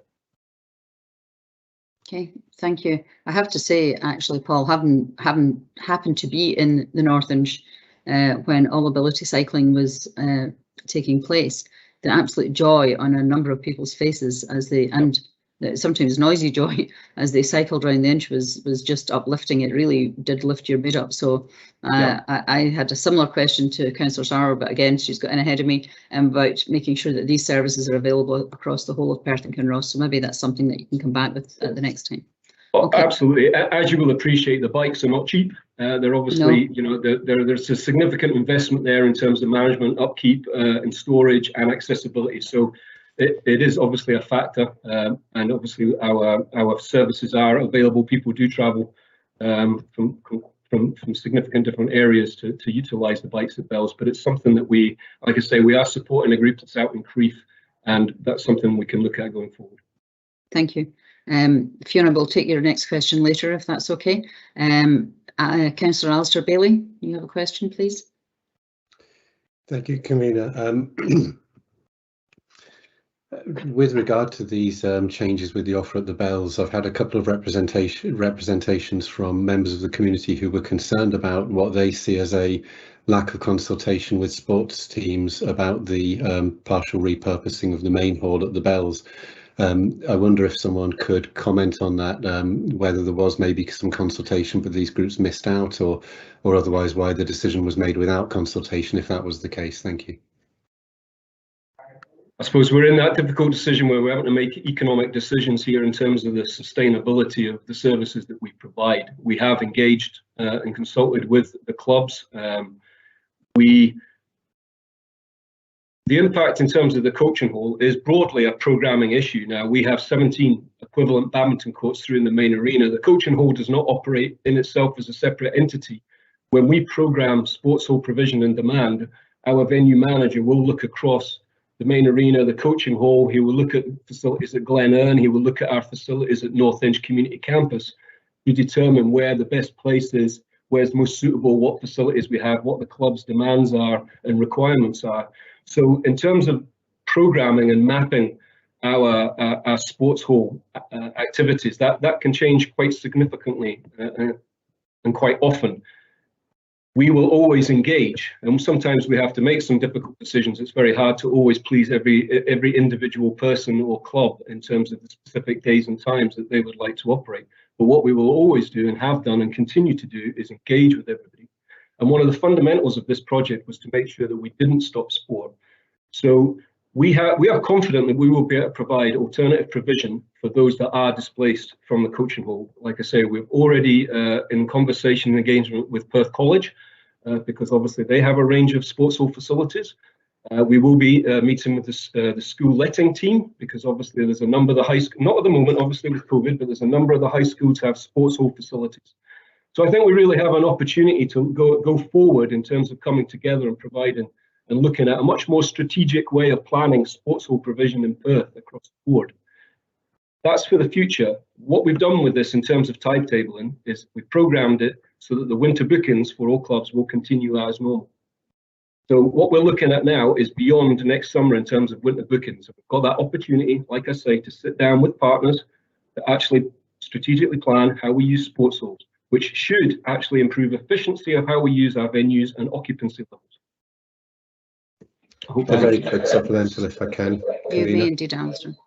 So thank you for that answer. That gives me reassurance. One of the specific groups who came to me were the volleyball, it may have been beach volleyball, who tell me that the sprung floor and the super high ceiling of the facility are particular things. So are you able to give us some reassurance that where a sport or an activity has particular need of that high ceiling and sprung floor, they'll receive some degree of priority rather than be moved to a different venue that might not be as suitable?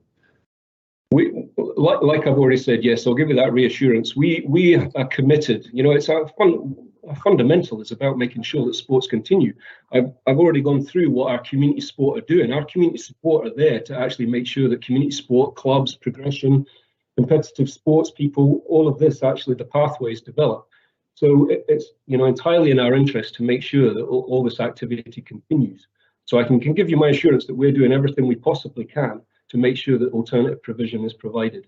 And yes, sprung floors obviously provide a degree of that, as do other types of sports flooring. More vinyl ones provide shock absorption. So there's a range of different floor types out there in terms of sports hall provision, which are more suitable to a range of different sports and activities.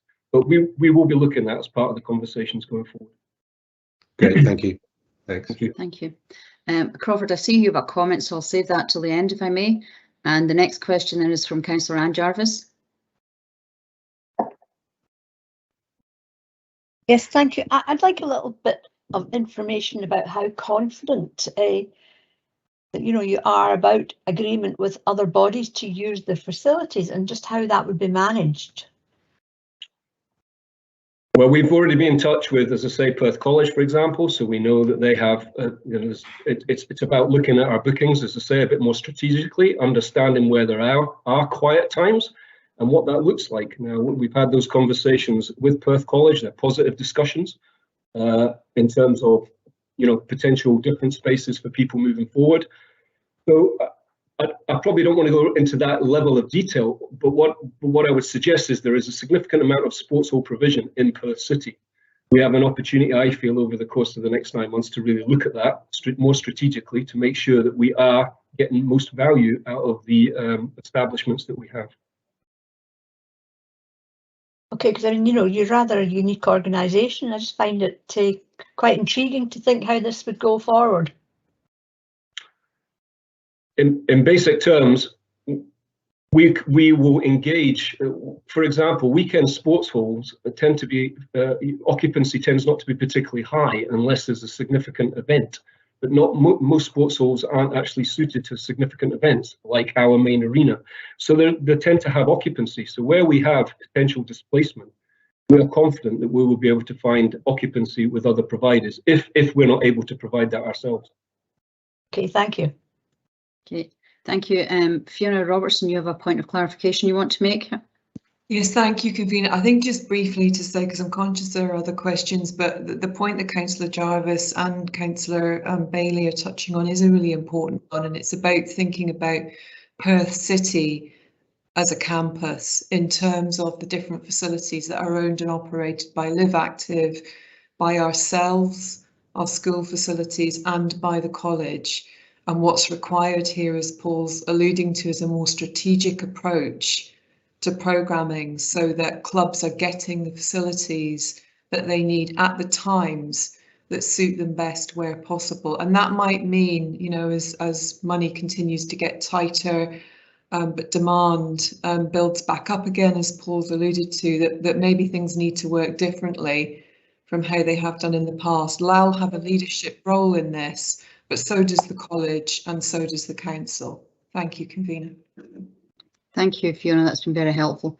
There are no other questions that I can see, so I have a question for Paul. It's around the wellbeing team and the work that they do. So really pleased for that update. So thank you very much for that. My question really is, when you talk about referrals and the Health and Social Care Partnership, is there any provision for referrals from other organisations such as Vision Perth and Kinross, or other organisations that support adults and children with specific disabilities or sensory impairments? I would say the Compass scheme probably provides that in terms of access arrangements. Is it the access in particular? Yes. So I think that, you know, we, as I say, we have 95 organisations on our Compass scheme. To join our Compass scheme, you have to either be a council service or somebody that has an SLA with the local authority, somebody that works in partnership with us, or an NHS service, or somebody that works with the NHS. So it's a fairly broad base that we introduced to the to Compass scheme, which obviously just provides that, removes that barrier of the finances, I suppose, in terms of getting access and arrangements. Does that answer your question? Not really.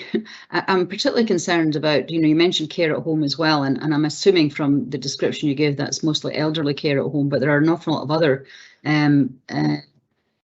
citizens throughout Perth and Kinross, actually, particularly more, as well as in more rural areas, who receive care at home because of, you know, a sensory impairment or a learning disability, and they may not either be aware of the Compass scheme, or may not be, their situation may not be sufficient enough to warrant a formal referral.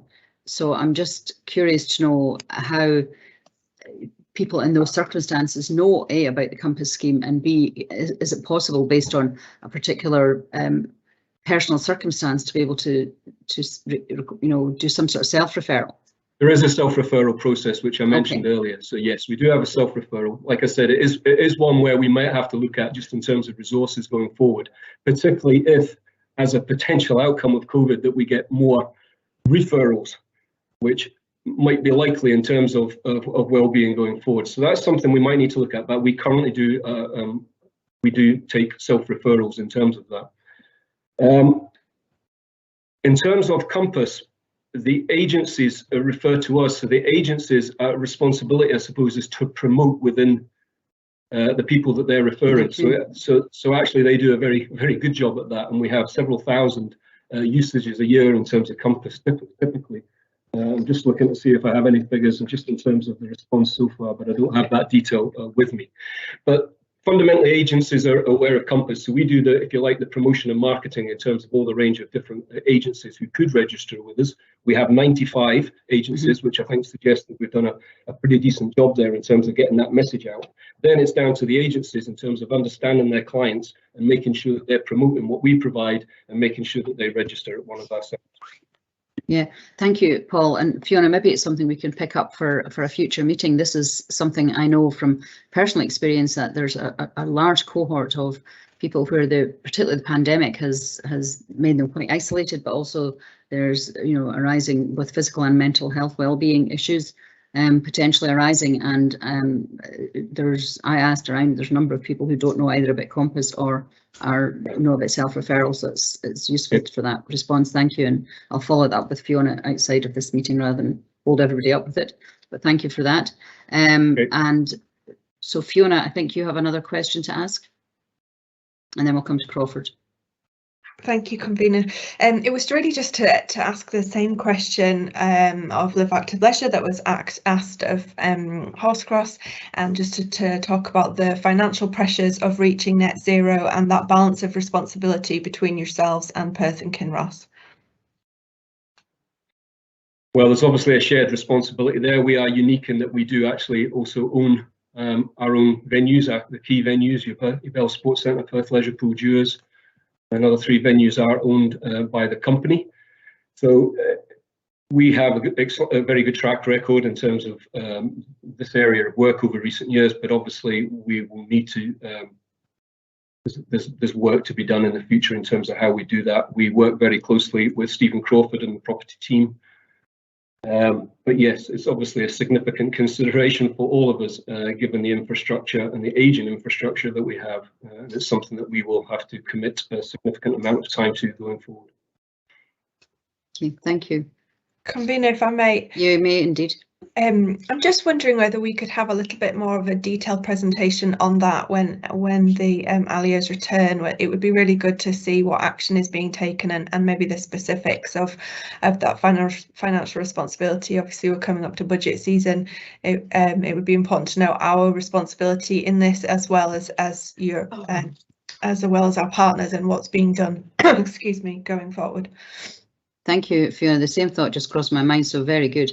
Fiona, perhaps that's something we can pick up on for all of the ALIOs to start, including the road to net zero or the plan to net zero from all of them when they come before this committee. I think that would be really helpful. And I take your point as well, Fiona, about the budgets. It's a good point. I think it's worthwhile when we start doing the budget reviews and various things like that. So that's very helpful. Thank you. Are there any, so if there are no more questions, then I'll call Crawford. Do you have a comment you wish to make? Councillor Reid? Yes, sorry, I'm struggling again with my mute button. Yeah, thanks, Convener. In general, I welcome this positive report under the circumstances, but it would be remiss of me, and I don't mean to be parochial here, but I am going to be, not to say how deeply disappointed the sports community in Auchterarder and District remain in being abandoned by Live Active Leisure 2 years ago. Hopefully, going forward, there can be some degree of support to the groups in Auchterarder who are struggling to come to terms with the very sudden withdrawal of the services to the Auchterarder community. And possibly, Paul, you could reassure them by saying that Live Active Leisure are going to be able to help, possibly with secondment of staff to allow the local groups to function. It would be absolutely dreadful in this day and age of carbon, of our climate catastrophe that we're in, that we have to have people travelling from Auchterarder to Crieff or Perth to get what should be provided locally.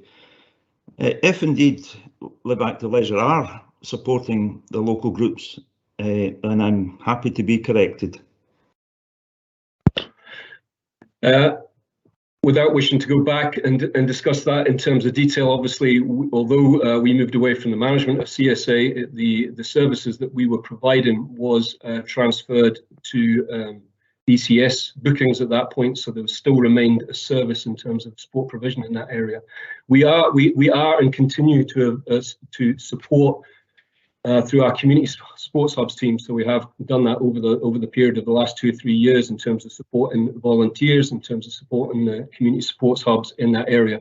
So we have and continue to provide support to Auchterarder, as well as providing a range of other activities in Auchterarder as well, out with the built infrastructure.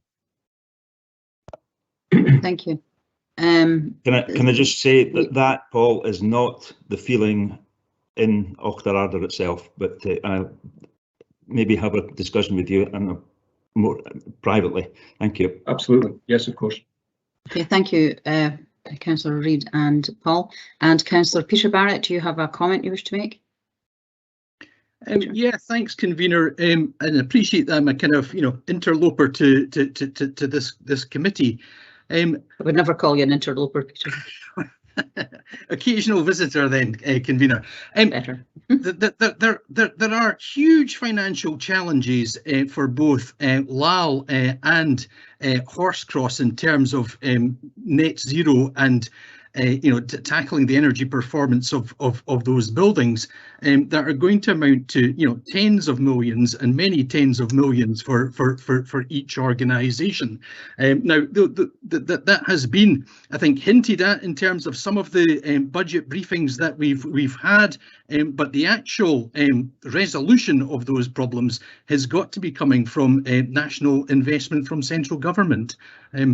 I don't want to comment on how the Scrutiny Committee sets its agenda, but it's certainly something that's going to be pursued in the BRGs. And I would caution the committee before trying to bite off something that might be too big for it to chew. Thank you, Peter, for that comment. Well taken. So I don't think there are any other comments or questions. No, I don't see anything. So that leads me to thank Paul for your very comprehensive presentation. If we could perhaps get a copy of that to circulate to the members, that would be really helpful of this committee. And to wish your new chair every success in his new role. And we look forward to seeing him the next time they come before this committee. Thank you. I appreciate everybody's time. Thank you. Bye now. Bye-bye. Now, I noticed that we're at almost 11:45 and we've only gone through a few items on the agenda. So I think we'll have a short 5-minute comfort break, if that's acceptable to everybody, and try and get back here for 11:45 for the next part of the agenda. I see a few nodding heads, so thank you very much. I'll see you all at 11:45.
Just want to welcome everybody back. Is everybody here? Danny, are we ready to resume?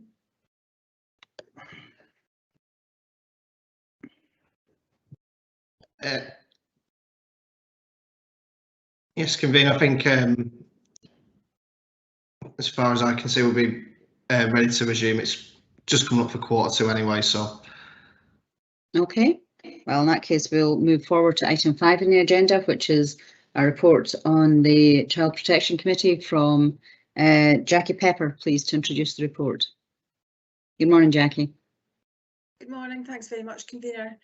The Perth and Kinross Child Protection Committee publishes an annual standards and quality report that's submitted to Scrutiny Committee, and this report is for the academic year 2020 to 21 and provides an overview of the work of the CPC and the continued impact of the pandemic on our multi-agency child protection arrangements. The changes in demands and how services are continuing to adapt and in many respects improve as a result. This report provides evidence that risk and vulnerability has continued to be identified and that child protection processes continue to ensure an effective response to children and young people. There are new pressures and demands arising as a result of the new context presented by the pandemic, and these are being monitored, closely analysed and understood. This report demonstrates the priority given to protecting children and young people over what has been a very challenging year and describes the success of new ways of working, such as virtual child protection case conferences. You'll see from this report that the number of child concern reports, the number of children and young people who are subject to an interagency referral discussion, child protection investigation or joint investigative interviews have all increased over the last year. The number of unborn baby referrals and the number of unborn babies being considered at pre-birth child protection case conferences have risen significantly over the last year. However, the number of unborn babies and children considered at child protection case conferences has dropped by just over 1/3, and the number whose names go on to be included on the Child Protection Register has also dropped in line with this. And this is a change from what was reported last year, when we saw that the numbers on the register had gone up, because it was difficult to remove children during the first 6 to 9 months of the pandemic, when protective services such as nurseries and schools were not operating normally. The additional resource approved by Council in 2019-20, which provided the equivalent of 4 full-time employees, social workers, for 2 years into services for children, young people and families, is helping to mitigate the unprecedented demands and providing earlier and more intensive support. And there are examples of that in this report. Notably, this report evidences a very positive picture in relation to improved access to independent advocacy for children subject to child protection processes, ensuring that their views are listened to and considered. These services are commissioned by Services for Children, Young People and Families, and there's a need to continue to enhance this in line with responsibilities under UNCRC. The CPC has successfully adapted its existing multi-agency child protection training offer and developed a range of options via online modules and webinars. The collective leadership for protecting children in the most challenging times has remained strong through the CPC, and this report clearly sets out the extent to which managers and staff have prioritised this work and their work to support the most vulnerable and at-risk children through the most challenging of times. I'll now pass over to Bill Atkinson, Independent Chair of the Child Protection Committee, to say a few words, and also advise that Ross Drummond and James Childs are also here to assist with any questions you may have. Thanks, Jackie, and welcome, Bill. Yes, thank you, convener, and I'm glad to be here and having the opportunity to discuss this issue with you. As Jackie said, this is the first year that we're reporting on the full impact of the COVID pandemic, and whilst we were concerned about the impact this would have on partnerships, I'm pleased to report that at every level we're seeing stronger partnerships through this period than even the long history we've had of positive partnership working in Perth and Kinross. At practice level, that's displayed in the range of materials that we've been able to offer in terms of supporting frontline staff with a suite of new guidance, the use, as Jackie's referred to, of new technologies as a way of communicating with children and families. At Perth and Kinross level, it's been about enhancing the public protection arrangements, meeting very regularly with colleagues across the different public protection partnerships and formalising that in January of this year through Jackie's leadership in our public protection coordinating group, identifying a whole shared agenda around data collection, risk management, and progressing with key issues, for example, our transitions work.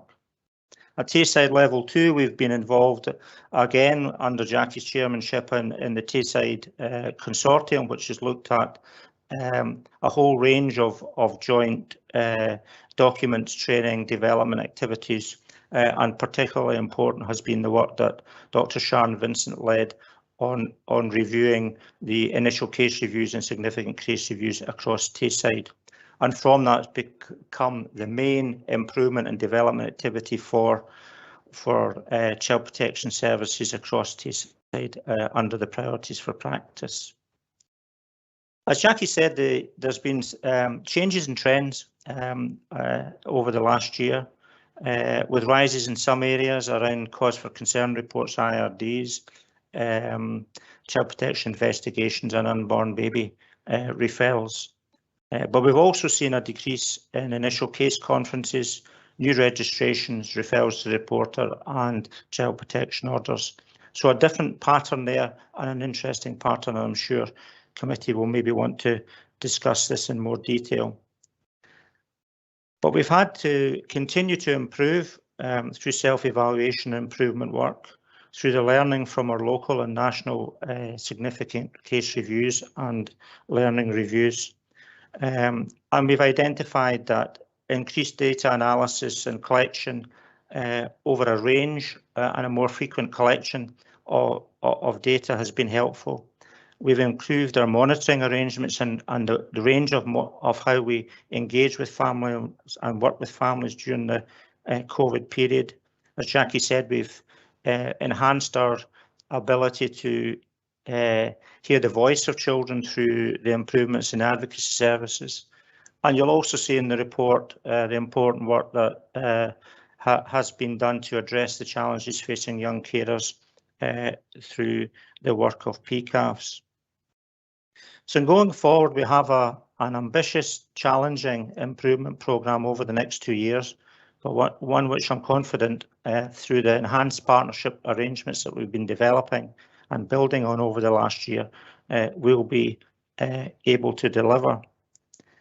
Lastly, I'd like to thank you as elected members for your continued interest and support and leadership in this area of work, at committees, at attendance at events, and in increasing, as Jackie's referred to, additional resources where that's been required.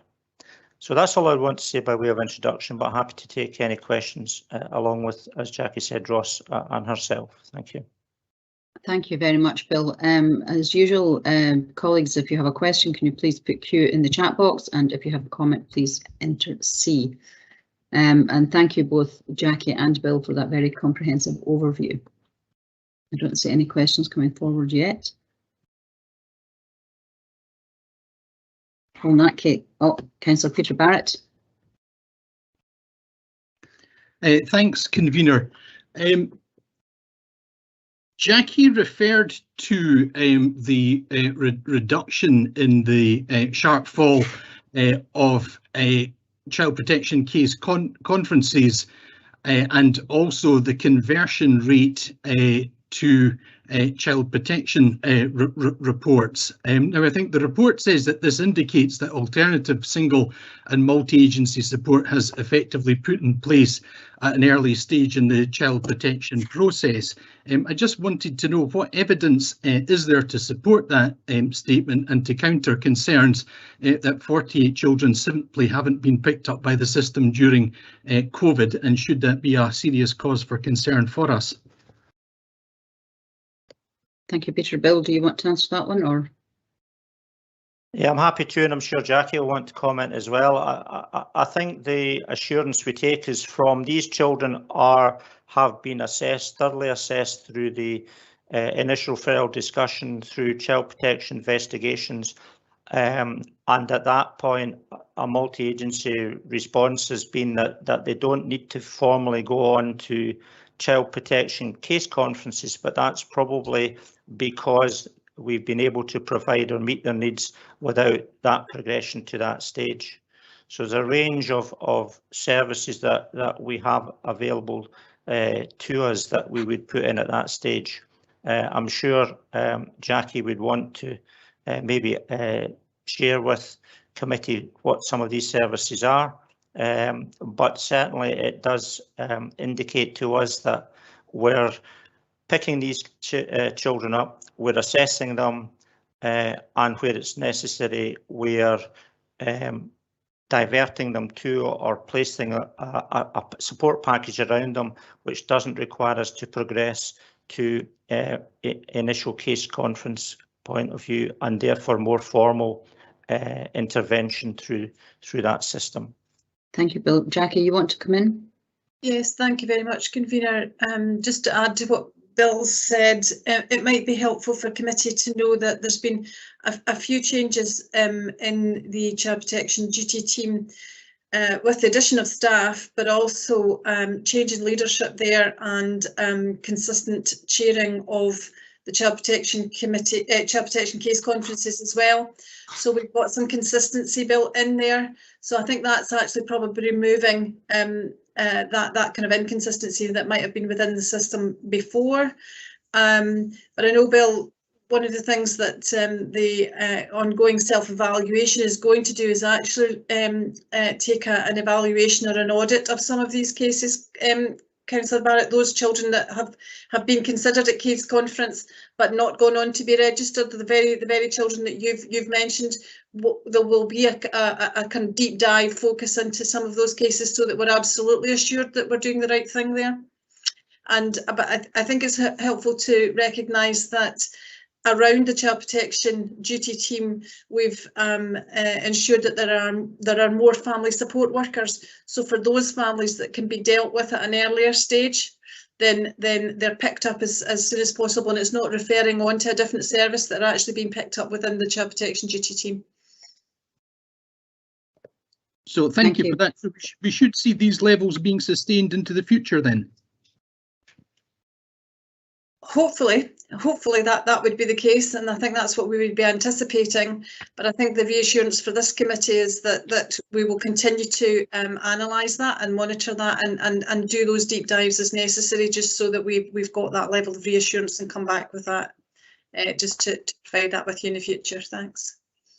Thank you, Peter. And next we have Councillor Sarwar. Thank you, Convener, and thank you, Bill and Jackie, for the work that's gone into this report. I had the opportunity at the weekend to hear testimony from a care experienced young person who shared about the importance of the protection of child's rights and the child's voice, and who unfortunately felt that their experience of care was that their voice had not been heard. And specifically that they weren't able to attend a family funeral.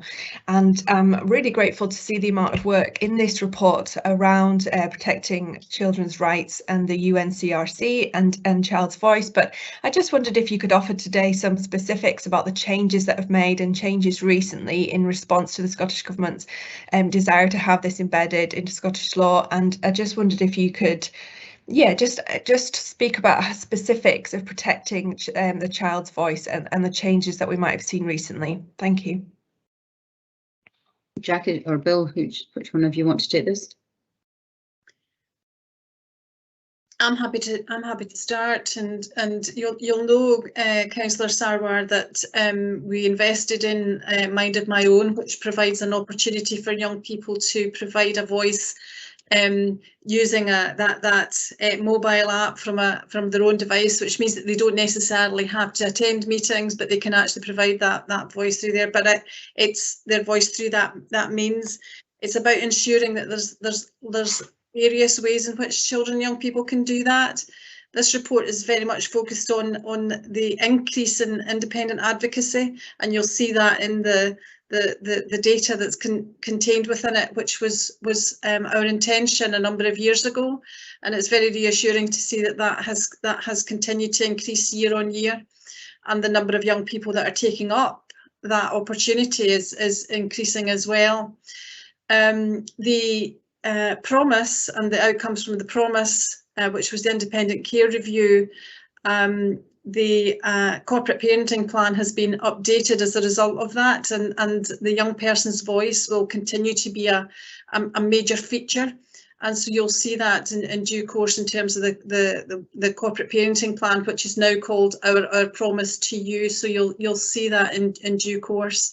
So it's something that we will continue to focus on, both at an individual level, but also at a service-wide level in terms of engaging with young people in relation to how we might adapt and redesign services as well. So it will continue to be a very strong feature of everything that we do.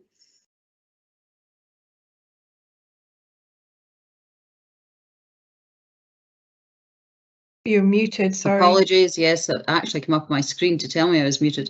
Councillor Liz Barrett, you have a question?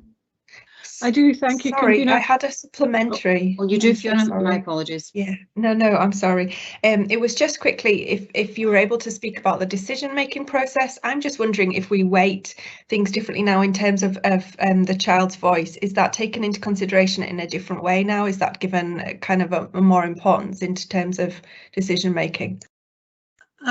Absolutely, thank you, Councillor Sarwar. I think it's important to recognise that staff who are responsible for chairing decision-making meetings will actively engage the young person if they need to. So that might mean actually speaking to them directly, or it might mean speaking to the independent advocate, but it will absolutely mean that decisions will have the child's views at the heart of that.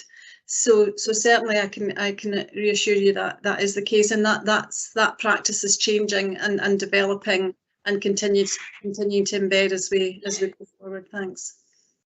Thank you, Jackie. Does that answer your question, Fiona? Thank you. Now, Councillor Liz Barrett.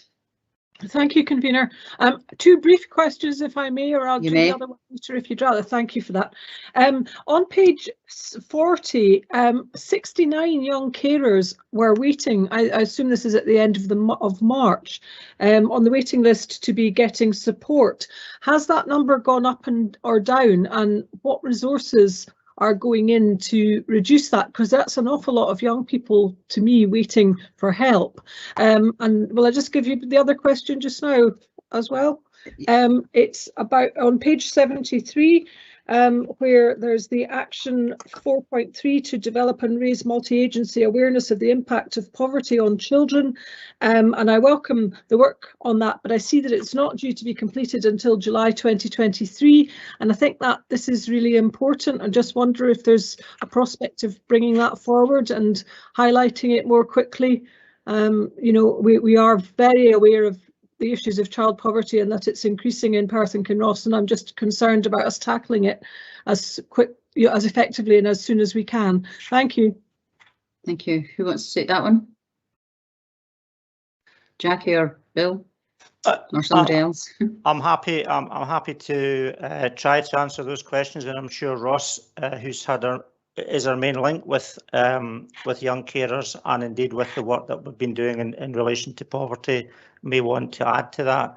We actively involved as a Child Protection Committee with young carers through Raymond Jimison, who attends as a member of the Child Protection Committee and gives us advice in relation to the service and how it's developing and the pressures.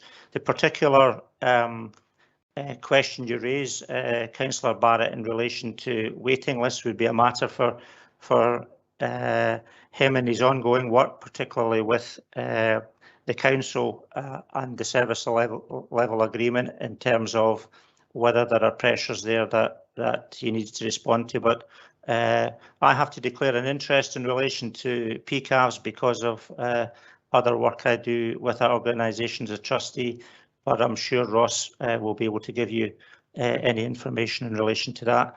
In relation to the question about child poverty, yes, we are working closely with the work that's going on throughout the council, led by Claire Mailer and others in relation to child poverty, and we are keen to make that progress. In fact, we had a joint event between the Child Protection Committee and representatives from that group to see how we could coordinate and work as closely as we could together. So if there is possibilities of us working together to bring that date forward, then certainly we would be keen to do that. Thank you. I'm not sure if you want to add to that. I'm just going to bring Ross in now. Thank you, Bill. Yes, good morning, convener, and thank you. In terms of the waiting list for the young carers, that was a snapshot at the end of July. That was provided, as Bill says, by Raymond Jameson. That's a waiting list for their assessments. That is a moving figure. I don't have the up-to-date figure for committee this morning. If it was helpful, I could seek that from Raymond. But from my own personal work in young carers elsewhere, these figures vary week by week, month by month. It's not necessarily a case that they're waiting indefinitely for that assessment to see if they meet the criteria for various supports. But if it's helpful, I could get an update to that figure.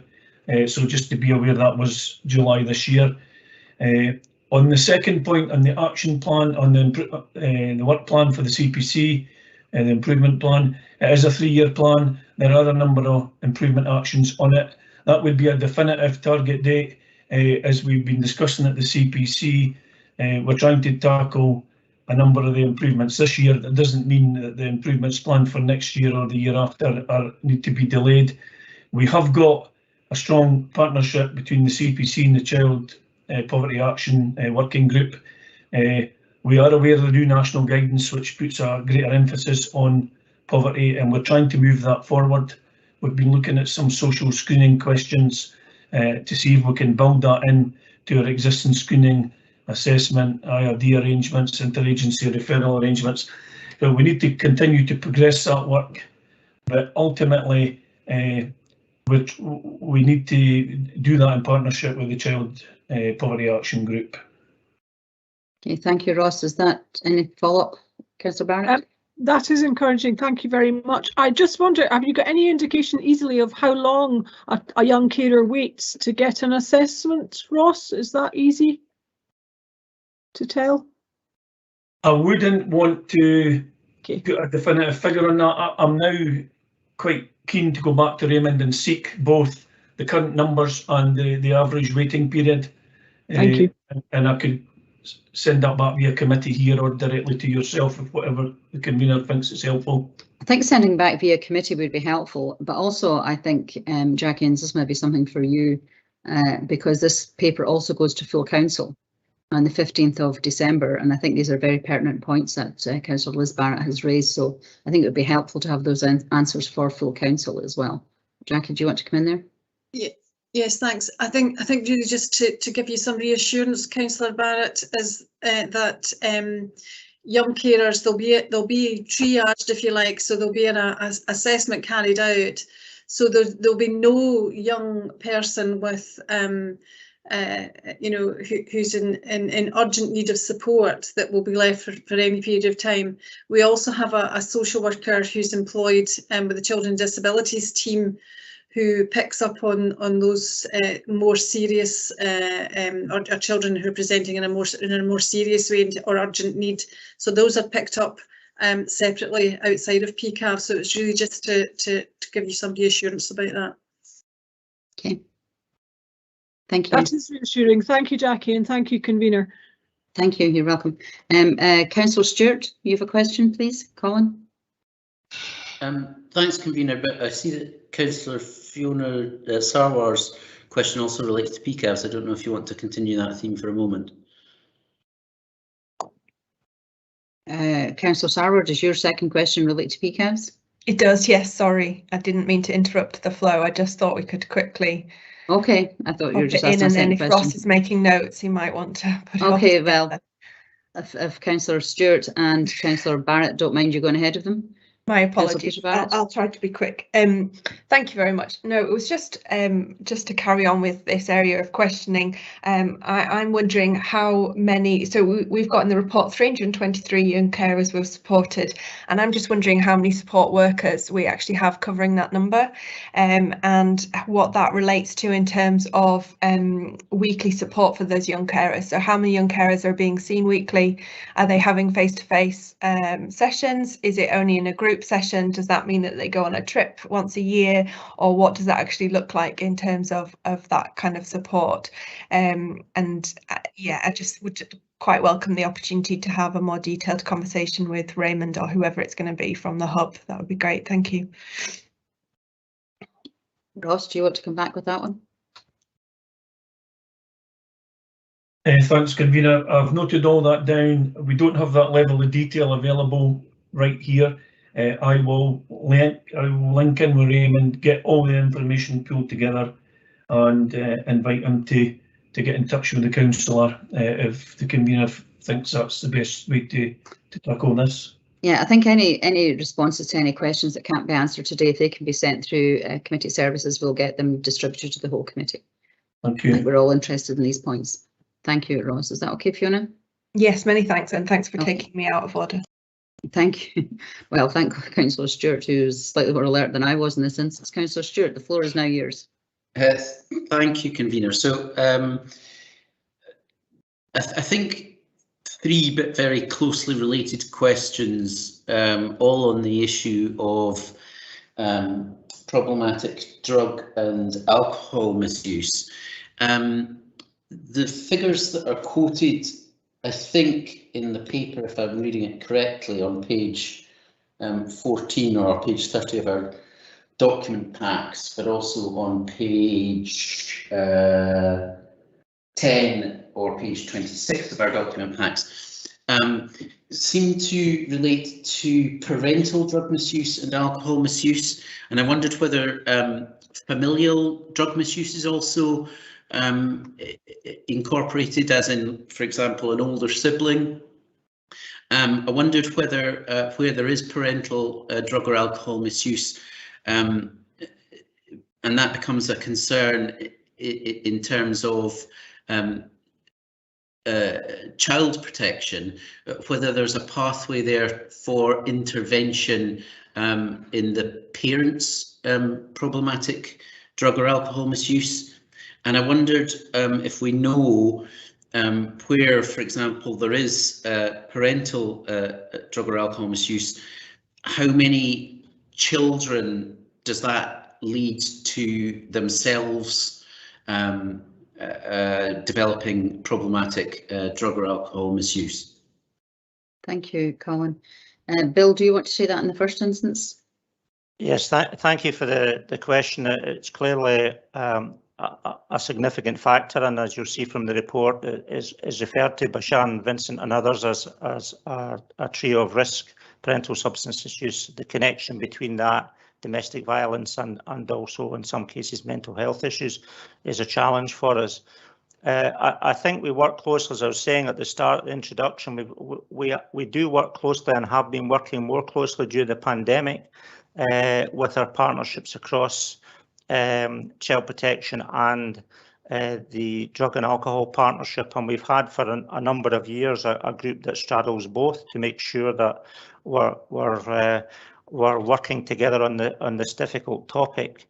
The figures that you refer to, I think in figure 12, will be largely to do with the risk to children, so it will be risk to children coming from parental substance misuse rather than brothers or sisters, although clearly if there is a risk emerging from the behaviour, for example, of an older brother or sister who is an issue, then that could be considered also by the staff who are involved with the family and focusing on that. Indeed, we've been working quite hard, and I think it's referred to in the report, in a whole families approach, which is really about looking at the whole situation and how it relates, one aspect relates to the other, and that will help us to make sure that if there's a connection or a problem arising in one area, whether it be the adult, whether it be the sibling, and that's affecting the children,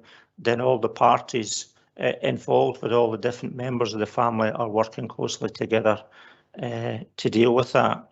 We do also record and consider how we deal with young people themselves who are starting to show issues with drugs or alcohol, and you'll see in the report references to a frame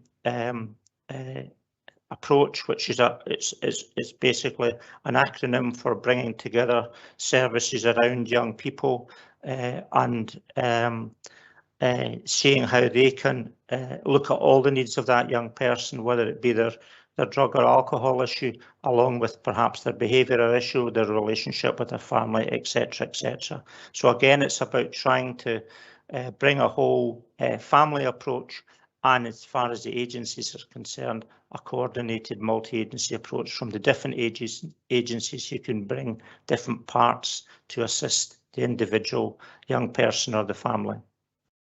Thank you, Bill. Jackie, I noticed that you wanted to come in as well. Yes, it was really just to mention, Convener, the role of a team within Services for Children, Young People and Families called Change is a Must. And Change is a Must team works with families with children pre-birth through to school entry, families affected by substance misuse, and that's their particular area of focus and expertise. So and that the work of that team will feature in my Chief Social Officer's report this year because they've had quite an intensive year and challenging year as a result of the pandemic, but we've got a specific team within the social work service that focus on families and with very young children where there's concerns about parental substance misuse. So there is an area of expertise in that, and they work very closely with staff across all of the agencies supporting the parents and the wider extended family, as Bill says, in terms of that whole family approach. So that will feature in my Chief Social Officer's report. Thank you, Jackie. Councillor Stewart, do you have any follow-up or? No, thank you. That was quite comprehensive from both respondees. Thank you. Thank you, Councillor Stewart. Councillor Peter Barrett, you have a question? Yes, thanks, Convener. Page 41 of the pack, page 25 of the report highlights the commendable and valuable impacts of EasyC, the Educational Attainment Service for Young Carers. I wanted to ask, is there a case or a plan for mainstreaming the model of EasyC tuition and equipment and learning support to maintain its reach into young carers as schools return to the old way of schooling, which generally didn't meet the needs of young carers so well? Thank you, Councillor Barrett. Very good question, I think. Jackie, is that one for you or is it? I'm not sure if Ross would be able to answer that question, if that's okay, Convener. That's fine. Ross? Again, I have to say we don't have that level of detail. I will certainly include it in my follow-up with Raymond immediately, but I don't know what the plans are going forward to sustain that or develop that further. Okay. Peter, do you have any follow-up? No, I just think it would be a very sad loss if we weren't to be able to, and I appreciate resources are everything, but if we know that it works and it's made a difference, then I think on an ongoing basis it's maybe something we need to look at. Thank you very much, Peter. I think that was an excellent question. Well, all the questions were excellent, but I thought that one was particularly good given the times we're living in. There's no other questions from the members of the committee. I have one question. I'm not quite sure who would like to answer this, but it's really around what arrangements, additional arrangements are there in place for children with disabilities, particularly children with learning disabilities or indeed other sensory impairments, or indeed even where English may not be their first language, where their voices may struggle to be heard. Bill, do you want to answer that one perhaps to start with? Yes, thank you, Convener. We have we have from advocacy services a range of provision and working with them to try and identify needs of particular groups is one of our ongoing discussions with them.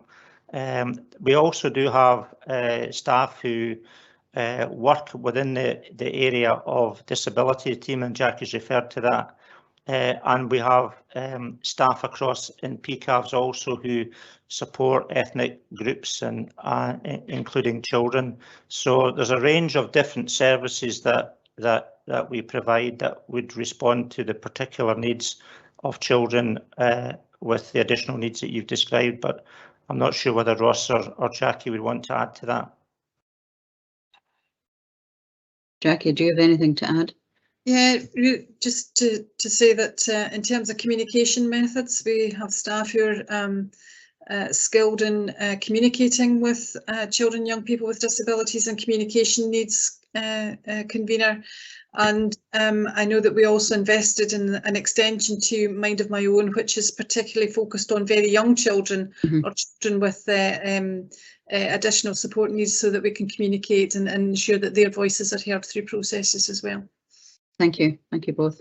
So if there are no other questions, I want to thank Bill and Jackie and Ross for their contribution to this paper, and I look forward to doing it all again at full council on the 15th of December. And to get the answers for the questions that didn't have answers. Thank you very much, everyone. We now move on to item 6 on the agenda, which is a report. Sorry, could I make just a quick comment, please? Who's that? That's to Councillor Illingworth. Yes, that's a late comment. Yes, of course you may, Councillor Illingworth. Can I? I'm sorry, everybody. My chat seems to be on some sort of go slow today. Everything seems to come up a little bit later than it should. Councillor Illingworth. Can I just quickly say that this is a really excellent report, that I'm always really pleased to get a report about our child protection processes and how we work in partnership with all the different groups, and that I'm just generally really proud of the protection that we provide to our children. So thank you for that. Thank you. And Councillor Liz Barrett, quite right, has said we need to note the report. So can we agree that the report is noted? Agreed. Agreed. Thank you. I think it's going to be one of these mornings somehow. Okay, well, we're now into afternoon, so thank you, everybody. And we now move on to item 6 on the agenda, which is the Lifelong Learning Committee report on attainment and pupil equity funding, an update for 2021. And can I call upon Sheena Devlin to present the report, please?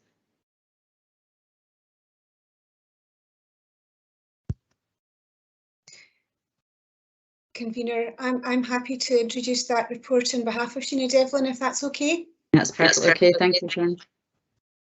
Thank you very much. So this report provides an update on progress made in Perth and Kinross to raise attainment and close the poverty-related attainment gap. It outlines the range of measures implemented to improve performance and monitor progress of improvements, and that includes the use of pupil equity funding to support children and young people. It meets the requirements for the report that all education authorities have to provide on the implementation of the National Improvement Framework for Education, and also on the expenditure and the impact of the Pupil Equity Funds. So this report provides an update on the initial year of our Perth and Kinross Education Raising Attainment Strategy 2020 to 2023, and the improvement actions contained within the implementation plan for this next year, 2021 and 2022. The strategy document outlines the approach Education and Children's Services are addressing the current priorities of the National Improvement Framework, and these are improvements in attainment, particularly in literacy and numeracy, closing the attainment gap between the most and the least disadvantaged pupils, improvement in children and young people's health and well-being, and improvement in employability skills and sustained positive school leaver destinations for all young people.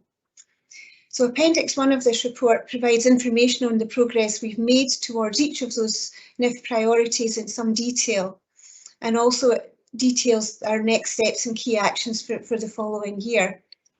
Appendix 2 provides details of the use of the Pupil Equity Fund for this last session. I would just like to note that this report was subject of a detailed elected members briefing, which was held on the 26th of October. We invited all elected members across the council to that briefing, and that was recorded so that members who were not able to attend could access the information at a later date. And this report was also presented to Lifelong Learning Committee on the 3rd of November.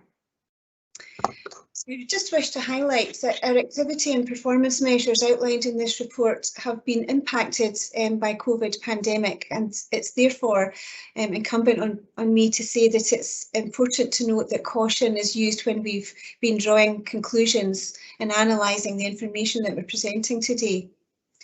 So page 92 of your papers presents an executive summary of the analysis of the Raising Attainment Implementation Plan to date, and page 113 provides an annex of all of our performance measures. Appendix 2 is the report on the pupil equity activity for session 2020 to 2021. And as elected members know very well by now, PEF was also impacted significantly by COVID, and the Scottish Government rules were relaxed to allow schools to utilise the funding to support recovery. There is much greater emphasis, therefore, on health and wellbeing and digital access, and this is evident in how schools have used PEF to respond. We have introduced some case studies within this report to highlight some of the ways in which schools have used their funding. And page 130 of this fairly long report sets out our key actions for next session. So service managers and myself are here to answer any queries that members may have on this report.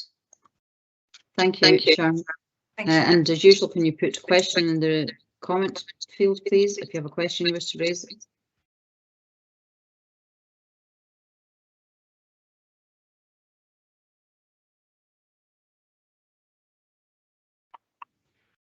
I don't see any questions at all, which is quite unusual for this committee.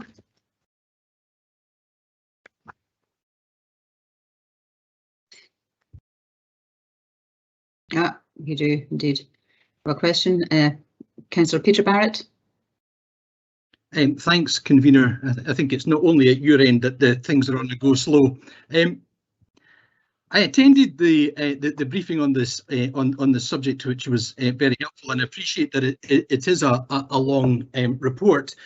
I'm wondering, how do we as elected members get assurance that the balance of deployment of the Pupil Equity Fund is right, between targeted interventions, at the poorest pupils and universal provision, and I didn't really get any sense of that from reading this report, which might be my feeling, but I wanted to ask the question. Thank you, Peter. Sharon? Yes, thank you, Councillor Barrett. Councillor Barrett, the use of Pupil Equity Fund has devolved entirely to head teachers, and therefore what we as a local authority have to do is to monitor and report on the use of that funding, and it's our duty to provide as much guidance and support as we can to head teachers in the use of that. And over the 5 years of Pupil Equity funding, I think it's been reported certainly very regularly to Lifelong Learning Committee how that has been implemented by head teachers, and it's done through the officers at the centre. And what I would say is that over 5 years, it's been pretty evident that the funding that was received through Pupil Equity funding was the equivalent of the total of the DSM budget, certainly for primary head teachers. And therefore, it's taken some time for head teachers to understand how to use the funding well, and also, I suppose, to develop the ways in which they can show what the impact has been. And that's been the same across the country in the national picture. So the recent SAC report, 5 years on, have highlighted some of the issues nationally that local authorities and national government need to help head teachers with. So a short answer to your question is that head teachers have total autonomy about how they use that. The local authority provides very detailed guidance on the measures, and they will use national evidence that we're able to look at to support head teachers in their decision making. We provide equity networks and support through the Raising Attainment Advisor, and we've developed a monitoring tool to help schools to better develop an impact report, and some of the case studies that you've got in this report demonstrate an improvement in that. And of course, our next steps, as we've detailed for next year, means that we're doing even more in that regard. So I hope that answers your question, but I'm happy to provide further detail if you would like. Thank you, Sharon. Peter? No, that was helpful, thanks. And I did appreciate that it was completely devolved, so you know there was that as an additional issue. So thank you. Thank you, Peter. Councillor Stewart, you have a question? Thanks, convener. I think it's a kind of a follow-up to Councillor Barrett's question there, which is acknowledging that the pupil equity funding is completely devolved to head teachers, although with guidance provided and support, and I think there was reviews by finance officers mentioned in there as well. I mean, it's the job of the committee to scrutinise the success or otherwise of the pupil equity funding allocation. I think it would be useful to have, there are some case studies picked out, but I think it would be useful to have a breakdown of all of the specific ways in which the PEF has been, the Pupil Equity Fund has been used. Because some of them may be more successful than others, and I think the committee would probably welcome the opportunity to scrutinise and comment on that. You know, we're not seeing things broken down by school in terms of allocation, how it was used, attainment, all in a sort of single flow, and I think that would be the most beneficial way to scrutinise this.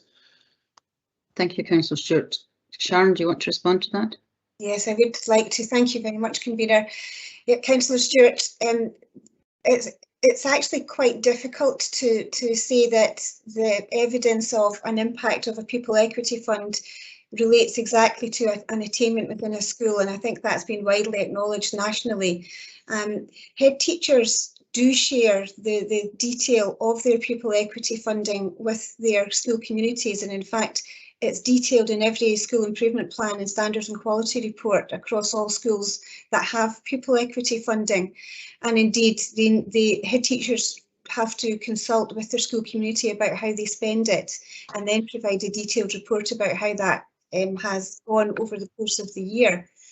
What we've done in front of you is really just to provide an analysis across all schools about the ways in which that funding has been spent, and we are certainly very well aware how difficult it is to then monitor how successful it has been.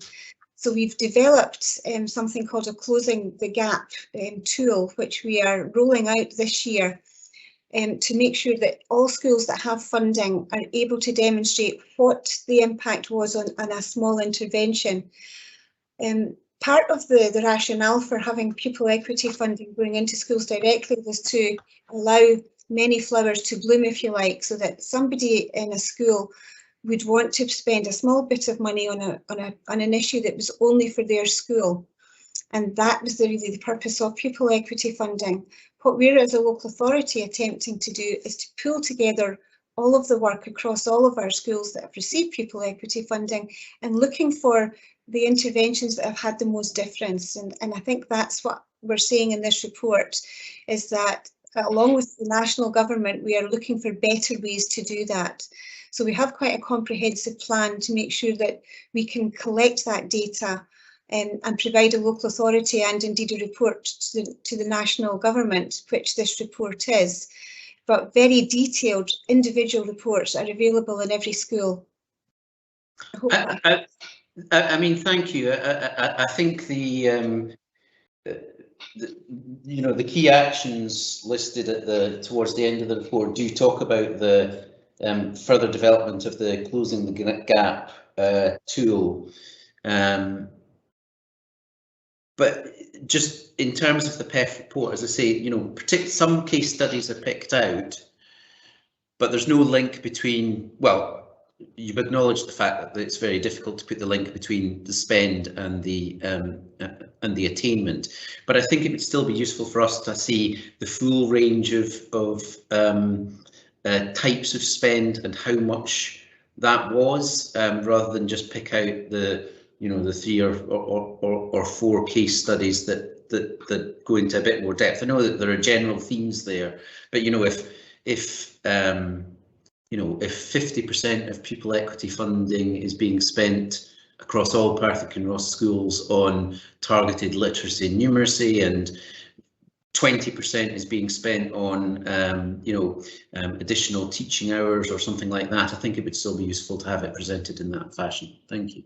If I may, I would actually agree with Councillor Stewart on that. I understand this is a report that you submit, and it's just it's a required report. But for the purpose of this committee in particular, I think it would be really helpful to understand, what interventions that were funded and which worked well and which achieved the outcomes they expected and which didn't.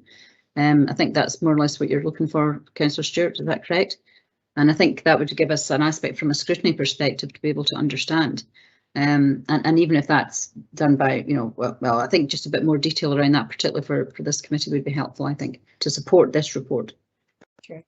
Thanks for your comments, and we will certainly attempt to do that for next year and make sure that we get some more detail that would be helpful to this committee. Thank you very much. I don't see any other questions in the chat box. I don't see any comments either, but I'll give it a minute or two since my system seems to be behind everybody else. Nope, I see nothing coming up. So in which case, then I will thank everyone for their questions and thank Sharon for her presentation of the report. And can I ask the committee to note the report, please? Noted. Noted. Thank you very much, everyone. We're nearly at the end. I know it's been quite a long day so far. We now move on to item 7 on the agenda, which is the Business Gateway report. And I would call upon Serge Marone to introduce this report, please. Oh, there he is. Yep. Good afternoon, Councillor. Good afternoon, Serge. Thank you very much for inviting me to the committee. So I'm presenting the report which provides an overview of the Business Gateway Tayside service, its performance and contracting arrangements, and it also provides an update on the related governance arrangements. The report covers the activities between April 2017 and March 2021, which is the kind of first years of the contract. The first part of the report provides some background information on how the Business Gateway service is organized nationally. And in Tayside, Dundee City Council is the lead local authority working with Angus Council and Perth and Kinross Council to deliver Business Gateway Tayside services on a contracted out basis. The contract has been awarded following a full tender to Elevator, and the contract ran up to the 31st of March 2019, but there was an option to extend the contract for 3 years until the 31st of March 2022. And this is what has happened. Based on achievement of targets, the contract has been extended to the 31st of March 2022. The service itself is split into different elements. The first one is the Startup Advisory Service. The second one is the support to existing and growing business service. These are categorized as the core service of the contract. In addition to that, there is a Business Gateway Local Services.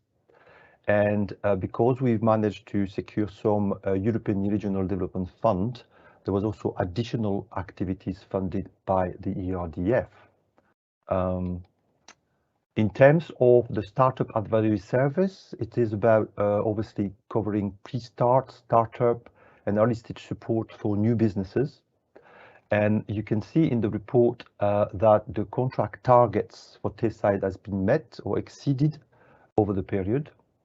The second element of the service is the growth pipeline, which consists of assisting company with growth potential and we work with them to refer them to appropriate support, including the Scottish Enterprise Growth Pipeline at the time. That has changed since. The targets have been met or exceeded over the period of the contract. In relation to the Business Gateway local services, this is additional services and is effectively more bespoke services. Try to tailor the services to the needs of our local economy. And particularly, for instance, we've developed Survive and Thrive for businesses which are struggling and will need some intensive support, at that challenging time for them. So over the period, the Business Gateway Tayside service has exceeded targets for startup workshops, for instance, but also for growth workshops, as well for digital and boost events. This is, as I said, there's additional activities funded by ERDF, specialist advisors, notably, for instance, for expert help in exporting or otherwise. And there was also additional funding to effectively support digitalization of the businesses called Digital Boost as such. You've got also in the report the actual spend and current budgets for the contract over the period of the contract, including any additional funding from ERDF and Digital Boost. I should be joined at the meeting by my colleagues from Elevator. And because the report is covering the period up to the March 2021, I've asked them to cover through a brief presentation the activities for the last 2 quarters since April 21 to September. So I don't know if we have able to do that. I'm sure we can if they're able to. Have you sent the presentation to us so we can share it on the screen? I think the idea was to share them directly on the screen. If they can do that, that would be great. Good morning. Yes, it's Ros Taylor. Oh, there's the report sitting there. Good afternoon. Thank you for inviting us along this afternoon.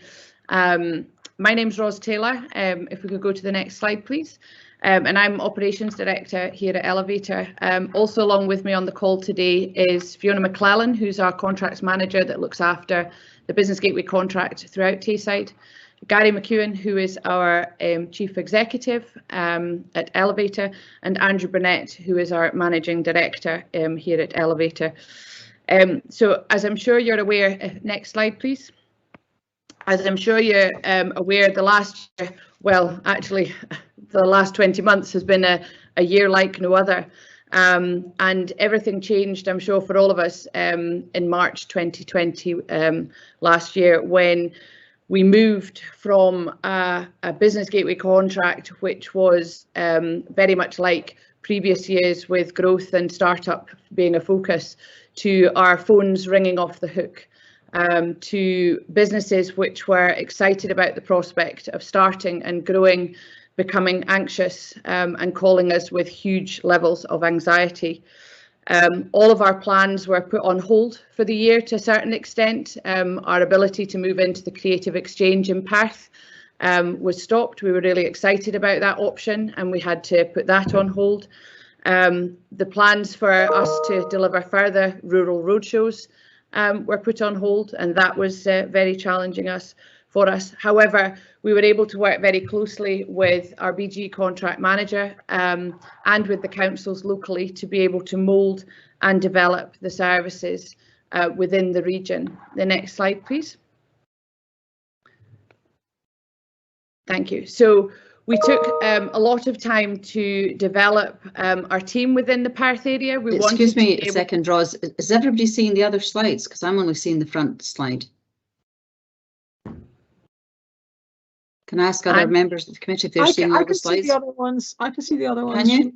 It's just okay. Well, I'm seeing one saying our Perth team, and it's. No, I'm still on the first slide. Okay, if everybody else is seeing it, that's fine. I still have the first slide as well, Convener. Yeah, me too. Yeah, I'm on the second one. Goodness. Can we? I'm not sure how to resolve this. Serge, do you have a copy of the slides? No, unfortunately, I don't have the copy of the slides, but if Rose can send me the presentation, I could.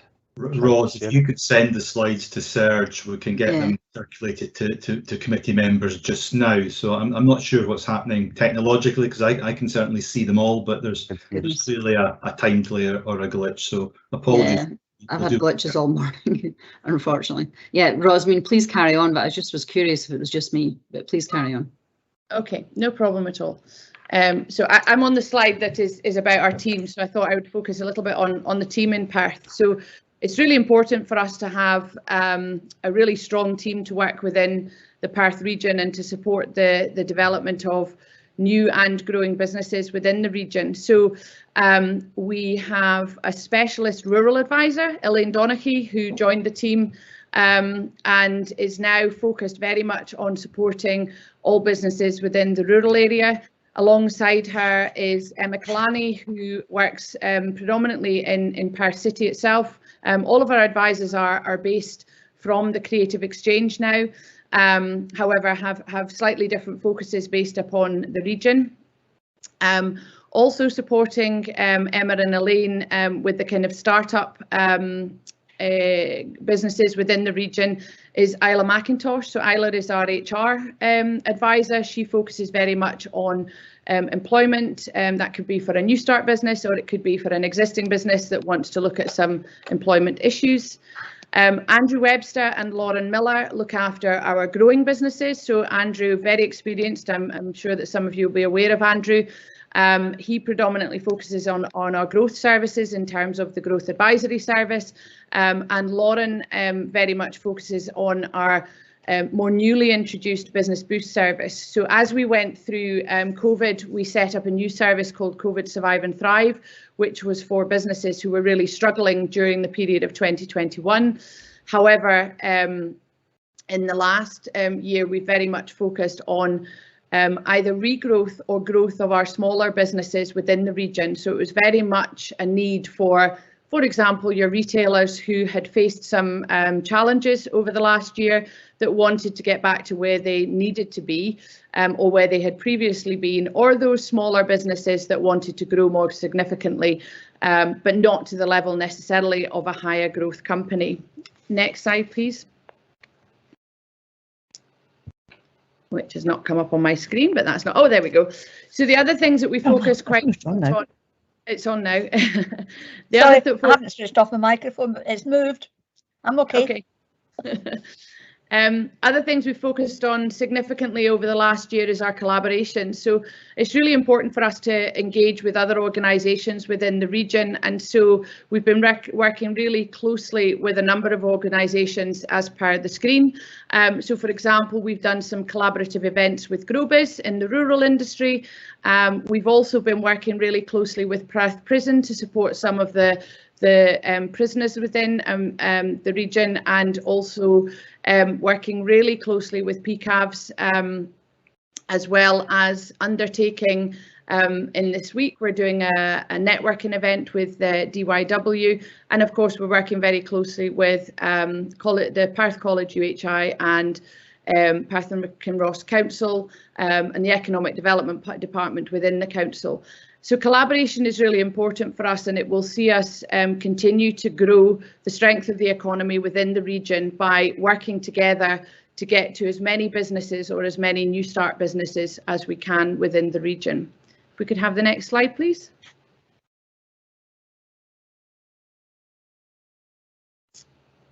Thank you. So the other Perth activities which we undertake, just before I pass on to my colleague Fiona McClellan, we obviously, as an organisation, we're very keen to ensure that anything that we do is all about entrepreneurship. So Elevator as an organisation deliver a number of accelerator programmes. So in Tayside we run our flagship and our academic accelerators, and all of these will feed into our business gateway advisors. So we always have an advisor in residence within our accelerator programs, which makes sure that there's a very joined up approach and the clients don't just have that 12-week period of acceleration support. They have access to the alumni that goes alongside one of our accelerators, but they also have their business gateway advisor that they work with on a one-to-one basis moving forward following the completion of the accelerator. More recently, we've been delivering food and drink and tourism accelerators within Perth, our creatives accelerators, and we're soon to be running manufacturing accelerators as well as a low carbon accelerator. As I mentioned a minute ago, this week we're running we're sponsoring an event in Perth with the DYW, and we're also very involved with the Star Awards. We were sponsors at the Star Awards during the end of last week. So it's really important for us as an organisation to ensure that everything we do links into the support that Business Gateway offers and has that connectivity. And I'll just pass over to my colleague, if we could have the next slide, please, Fiona McClellan. Fiona is our contracts manager, and she'll give you a little bit of an overview of the direct performance that we've delivered during the past 6 months. Fiona. Thank you, Ros. I'm very aware that this has been a very long meeting for you all this morning and that tummies must be rumbling by now. So we'll try and keep this as concise as we can. So if I can have the next slide, please.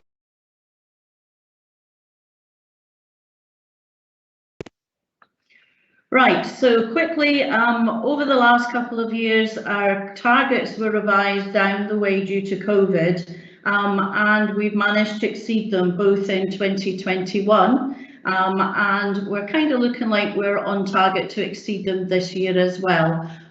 We're sitting at the moment, at the end of September, we were sitting at about 68% of target for the startups, for the early stage growth companies 58%, for the growth advisory service, which are the bigger growth companies, 68%. And Business Boost was sitting at 46, but it's actually ramped up since then. As I say, Perth and Kinross are looking very strong. If you have a quick look at the pie charts in both Business Boost, which is that service Ros talks about, where we've got companies who have perhaps had a reduced turnover during COVID, and we're supporting them to get them up and running again. And yeah, particularly high in your growth, which is fantastic. That's really good.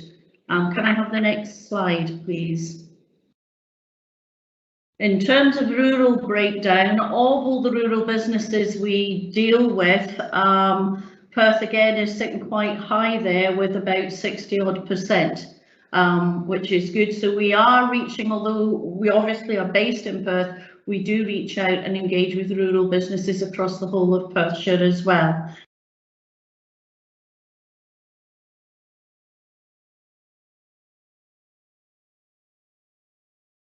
Fiona, you've muted yourself.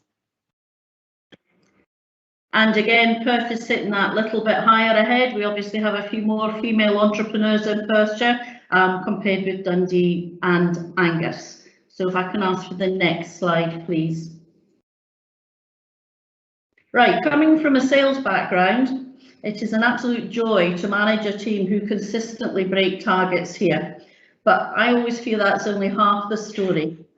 It's just as important as the quality of service that is provided. And this is a little bit of a selection for you to read of the feedback we've had in Perthshire this year so far. I take the view when somebody thinks of you as part of their team, then you know your team are doing their job properly. I can have the next slide, please. And again, this is just some of the feedback for you to read that we've had from local businesses in Perthshire that obviously appreciate that we are there for them, that we're at the end of the phone no matter what their query is, no matter how little or small it is. And I'm very, very proud of our team. This is I've said this before, it's a dream job for me. We have a great team, we all pull together no matter what, and it shows with the feedback we get from the clients. If I could have the next slide, please.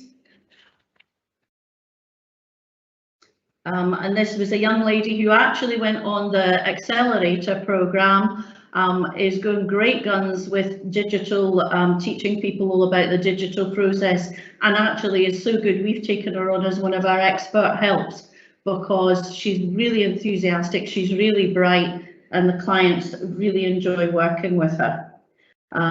Next slide, please. Another one up in Crieff in rural Perthshire that we supported through the tough times with COVID. They've managed to launch their glamping business in the middle of a lockdown, which is amazing, and secure their businesses. So it's another great news story. Could I have the next slide, please? So what have we got planned for the future? I've been talking a lot with Jackie and Merlin GrowBiz about working together more effectively. And in October, in collaboration with GrowBiz and Food and Drink Scotland, we kicked off a Food and Drink Month with a popular virtual event and then some masterclasses in surgery at the end of October, covering subjects such as how to get into retail and what you need to think about sustainability and net zero in food and drink. We also complemented the SDP's event Meet the Buyer North with a masterclass for tendering for both the public and private sector, which was extremely popular. In November, in our growth month, we're focusing on encouraging companies to come out of thinking about survival and thinking towards next year, making it all about how they're going to grow.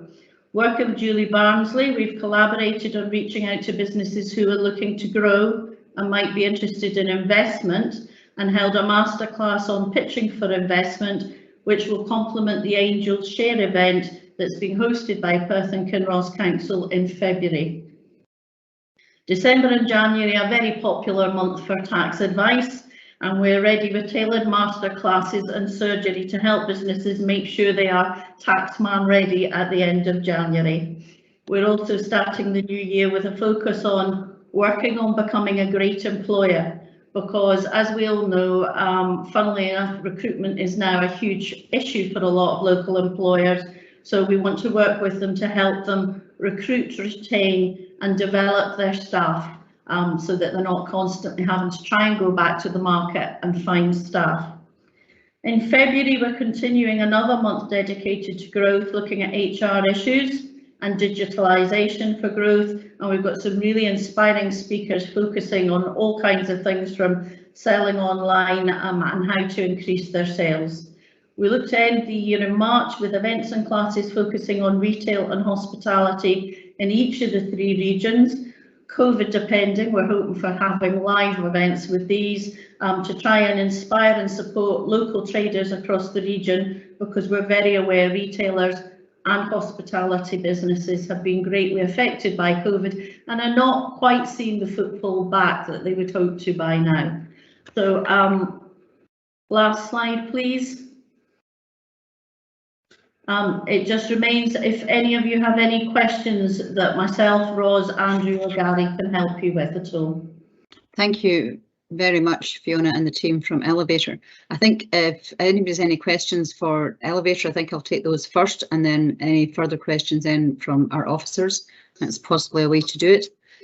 While I'm waiting to see if anything comes to life in my chat function here, Fiona, I maybe have a question for you. And it's on this, I found somebody sent me the slide so I can see them now. The slide on business gateway statistics, and you have a pie chart which breaks down rural and urban, but on the bar chart accompanying that you have 100% of other, and I'm just curious to what the other is. The other is just basically how we manage to break down the pie chart. It's not actually relevant, it's not a different region, it's just how I worked out. I might not be the most proficient digital person in the world, so how I made that pie chart makes sense. But yeah, as I say, as far as rural is concerned, we have 1 rural in Dundee, 38 in Angus and 61 in Perth. Okay, I think the rural and urban breakdown is quite interesting, because yes, Angus and Perth and Kinross in particular have substantial rural areas. So it'd be interesting to see perhaps in the future when you come back how that's broken down against population spread and geographic and demographics would be really helpful, perhaps, just to put some of that into some sort of context. Right, so we now have a few questions. The first one is from Councillor Stewart, please. Thanks, Convener, and thank you to the thank you to officers for bringing forward this report finally, and to Business Gateway for coming along and giving us their presentation. What I'm not seeing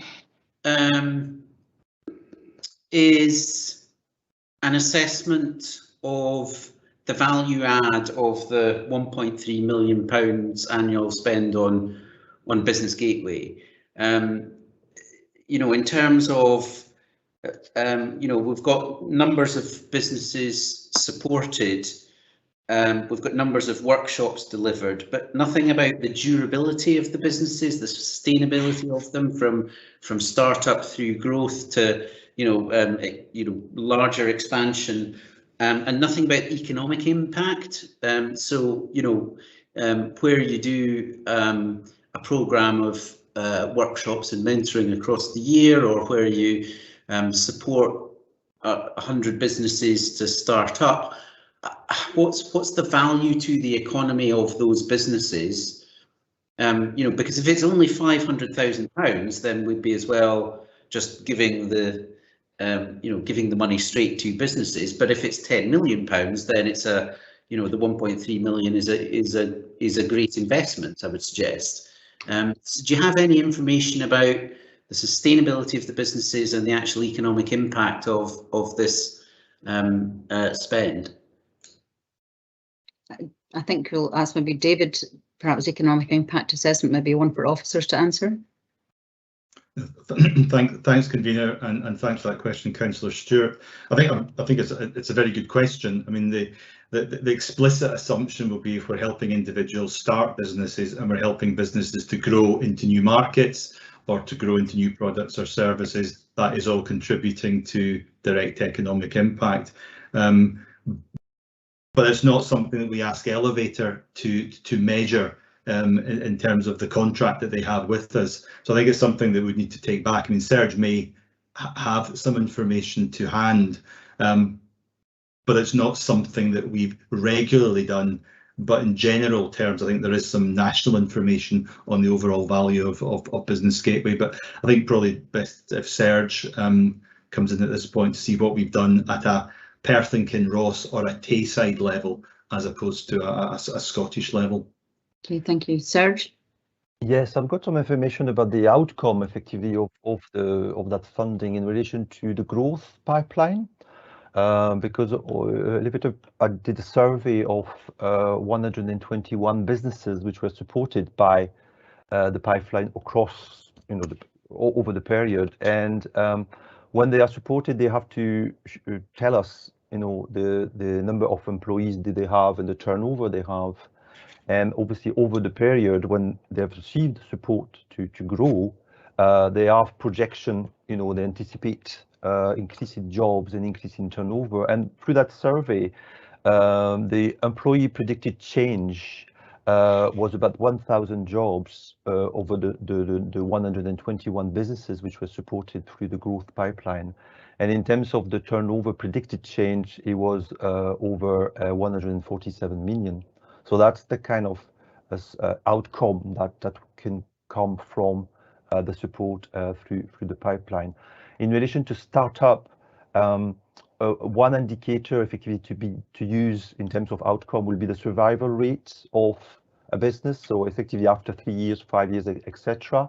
So we at a local level, we don't gather that information. And at national level, it was gathered before by the Business Gateway National Unit, but they've stopped that 3 years ago. So we don't really have a way of effectively monitoring that. We have the statistics, the national statistics in terms of business survival rate, because it is measured, but it is not necessarily linked to the support from Business Gateway. We don't have that specific element, but that's really an element that we should really have to effectively measure the impact of the service on the startup in terms of business survival rate. Thank you. Does anyone from Elevator want to come in on this, Fiona? Fiona? I'd like to come in there. Thank you, convener. Thanks for the question. I agree it's a really important point, measuring of economic impact and availability of data. I was actually going to just mention the point that Serge has just done, which is that part of the function of the Business Gateway National Unit is to undertake quality assessments, to consider survivability stats, and so the pre-COVID there was a regular reaching out into the marketplace in order to be able to gather that type of data. So that hasn't been done of late, but I do agree it's important, and there'll be certainly reports available that predate COVID that will be able to give the committee an idea of performance. We're Elevator's a social enterprise. A big part of what we do is reinvestment back into the communities. We have brought in an external organisation, an economic research agency called ECOS, to have a look at the impact that we're having on the community, which includes Business Gateway delivery. So the most recent findings, which are effectively hot off the press just now, are over the last 6-year period, the work that we do, including Business Gateway and the additional Elevator work with programmes and events, running accelerator programmes such as the ones that Ros mentioned, have created a net additional 1,100 jobs over the last 6-year period, which equates to quite a significant amount of net additional GVA, around about 34 million. And looking at a cost to government there of about £4,700 per net additional job created. So I do understand and acknowledge the importance of the Business Gateway data. Elevator ourselves as an organisation track the impact that we're having, and we do so on a 4-year cycle. So that report should be completed. That was a snapshot of some of the data that's coming out of that current piece of analysis. But I'd certainly be very happy to share the report when it's available with the committee, should you wish. Thank you, that would be great. Thank you. You were on mute, Councillor McCall. Apologies, Colin, does that answer your question? Thank you very much. So now we have Councillor Anne Jarvis as a question. Yes, thank you. I would like to ask, the programmes that you put on, are these subject to demand, or do you put the programmes on and they're available for people to attend? I'd answer that one if you're happy with that. Yeah, the programmes we do, we literally reach out to our 3 councils. We have a look at what we think is relevant in the marketplace at the time, and then they're available to everybody. Because they are virtual, we are finding we are getting people out with the area.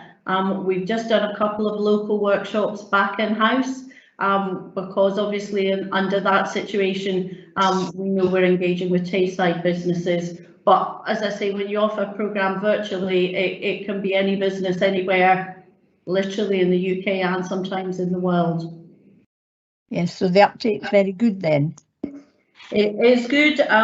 Business Gateway National also do an awful lot of virtual workshops as well. So between the lot, there's a huge amount of information out there for businesses starting up, which is great. Okay, and are there charges for these? Charters, as far as charges. Are there fees to be paid? No. Business Gateway is a free service to any business that's interested in engaging with us. Okay, thank you very much. Thank you, Councillor Jarvis. Could I add to that? Thank you. I wondered whether the question was originally presented towards the programmes such as accelerators that we run. Fiona has responded from a Business Gateway delivery perspective, and as Ros mentioned previously, that the connection between accelerator delivery and Business Gateway is very important.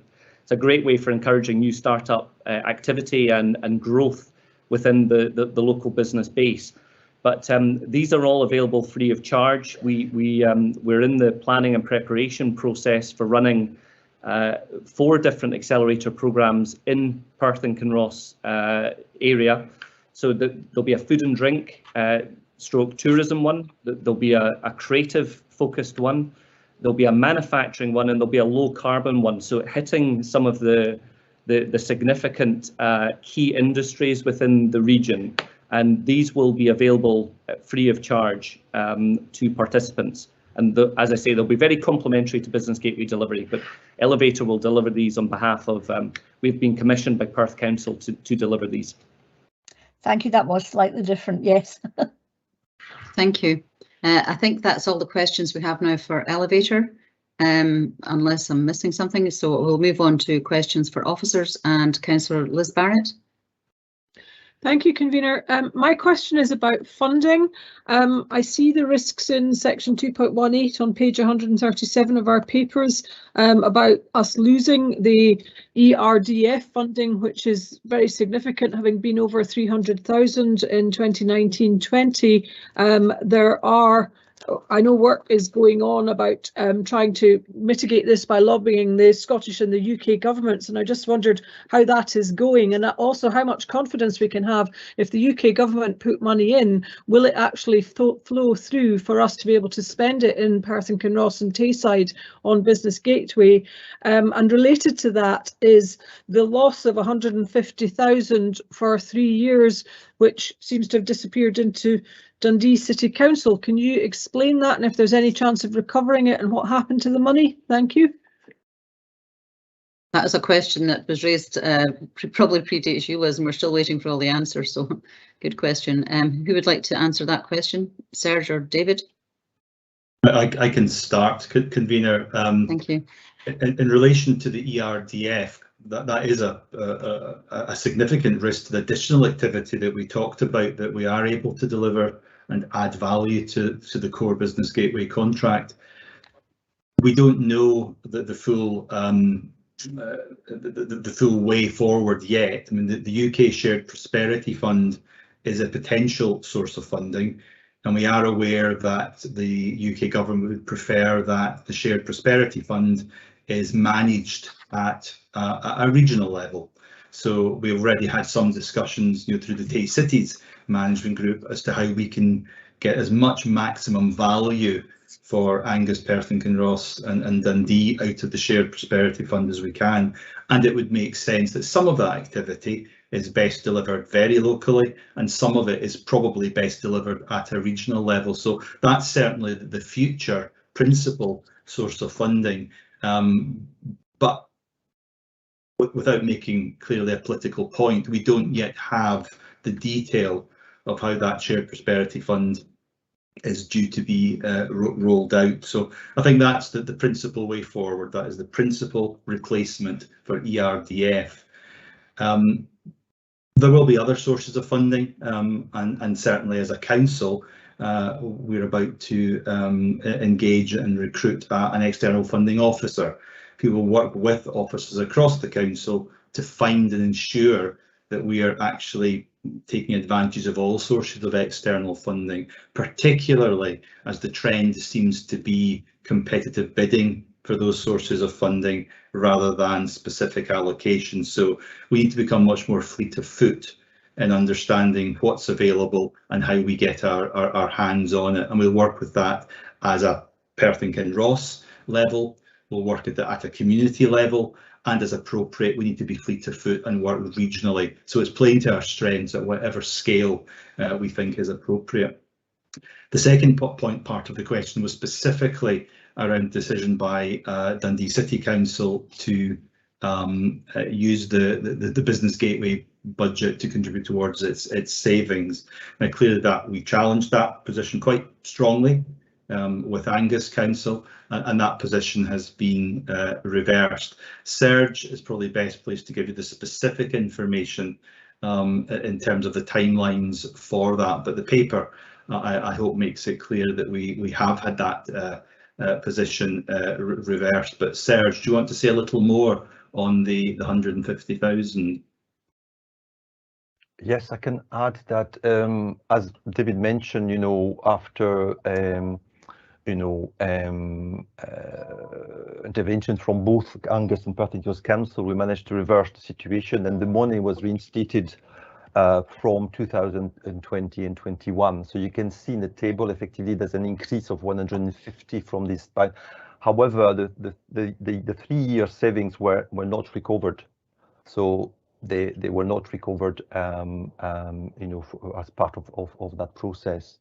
And if I can just add on, the first point is the settlements, effectively, that the Scottish Government is providing, the funding settlement is providing in relation to Business Gateway, has been on the kind of rolling system. So effectively, the amount has been rolled for each region in Scotland based on a very, very kind of legacy situation. So this is reviewed at the moment, so we don't necessarily know how much money will be available for the core services for the Business Gateway contract in the future. So that may also have an impact on potentially an increase of the core funding or a reduction, for that.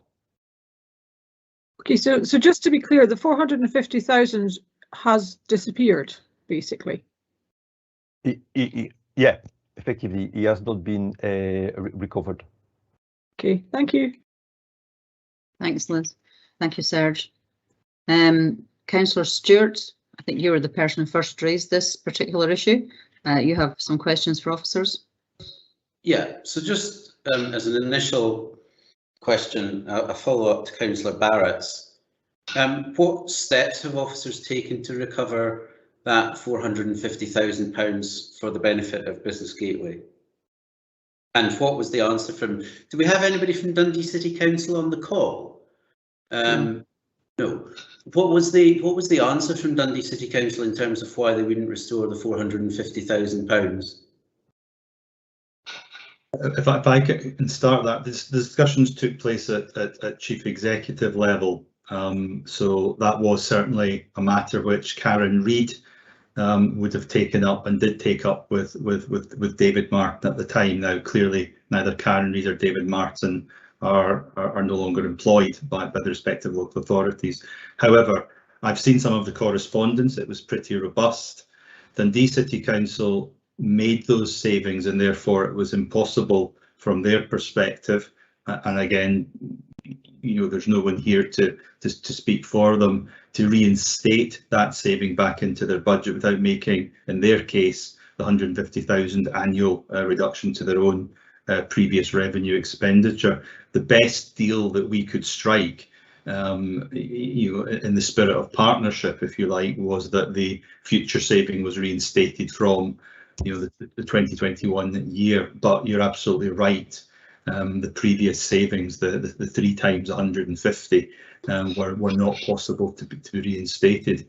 I'm not sure what traction we can have collectively as a partnership. Remember, it's 150,000 split 3 ways. It wasn't £150,000 lost to Perth and Kinross. It was to Perth and Kinross, Dundee's Business Gateway service and Angus's. But I think that would be a matter for you, Councillor Stewart, and other elected members, if you wish us to pursue this further with Dundee City Council. But the advice I've received is the best that we could have got out of that was to get the saving reinstated, but not the previous money taken out of the budget. Thank you, David. Councillor Stewart, do you have a follow-on question? Well, just that I think I would like to see the correspondence, please. I think the committee would like to see the correspondence. I think we would have liked to have seen it 2 or 3 years ago when it was happening. And B, it's interesting that we are being asked in a spirit of partnership not to pursue the matter of the missing £450,000, when of course there's no corresponding spirit of partnership on by Dundee City Council. They have managed to restore the 150,000. They would have had to use perhaps find for a limited period only, those 3 years, the the extra 150,000 to add back into the budget. But I see Councillor, I have other questions on different aspects, but I think Councillor Barrett wants to come back in on this, I think.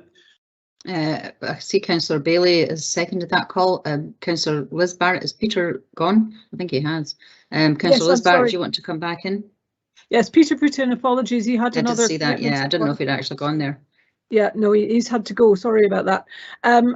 It was really just, please could David Littlejohn ensure that the new Chief Executive of Perth and Kinross Council is aware of this history with Dundee, so that you know, they're maybe dealing with a lying spoon, or just having it in mind the next time we're negotiating on something, that we could perhaps use this situation. I appreciate it's only 150,000, not the whole 450 hours, but please could the new Chief Executive be aware of this history? I can answer that one. Yeah, the new Chief Executive has been made aware of this history. I have spoken to him, and in fact he spoke to Dundee City Council before this report was published, so there should be nothing in this that's a surprise to them.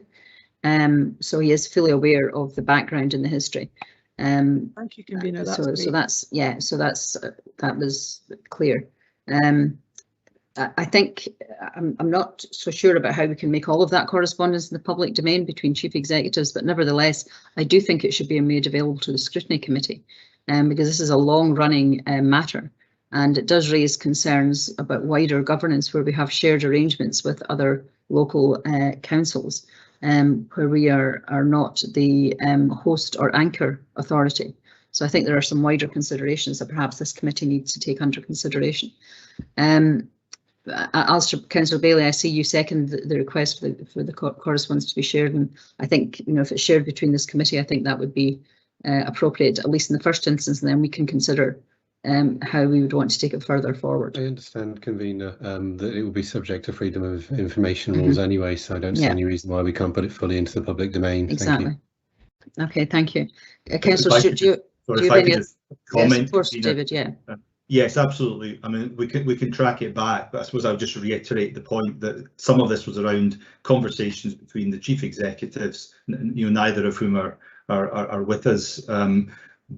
But Barbara, Thomas, and I will certainly do what we can to kind of dig back and find out what is appropriate to share. I think you're right, Convener, with the Scrutiny Committee, where there is a legitimate interest in understanding what happened. It has damaged trust, and I think it's fair to say that the relationship with Dundee City Council over Business Gateway has been relatively fraught.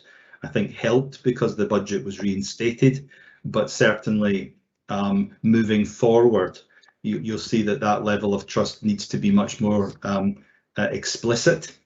We need to see things written down in a way which perhaps they weren't before, in terms of the way that we're moving now towards a management board with elected members and a much more transparency over the contract arrangement. So I think, I absolutely take on board the points that are made. It shouldn't have happened. It did happen. We've tried our very best to remedy it as much as we could. We've got the budget reinstated, and we can certainly tighten up on governance moving forward. What we can ultimately do about the 3 years worth of saving, I know not, but we will see what we can do to provide this committee with some information that we can. Thank you, David.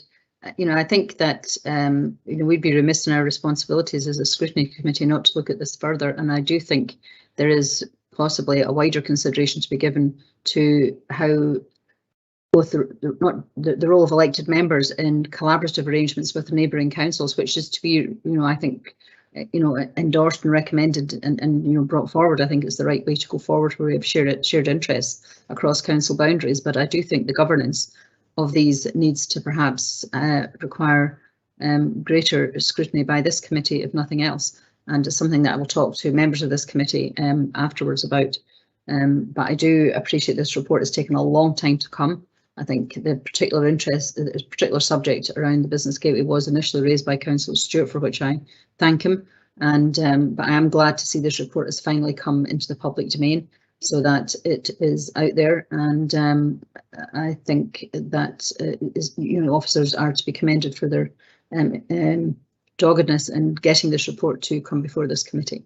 So thank you for that. Councillor Stewart, do you have anything else you want to add to this? Thought you might. So sorry, I do have a few more questions. Oh, you do? Oh, sorry, I thought you'd finished yeah. your questions. I'm sorry. We'll carry on, question away. So, in addition to the correspondence, and recognising that effectively what we're looking at here is, if not a criminally act, a morally reprehensible one,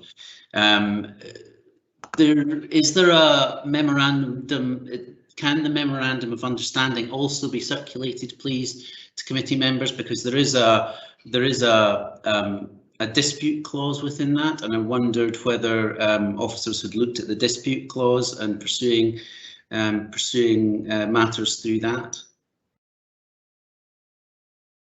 I could answer that. I think I wouldn't like to, certainly wouldn't like to suggest any criminal activity. It was a differing interpretation of that memorandum and the agreement originally with Scottish Government.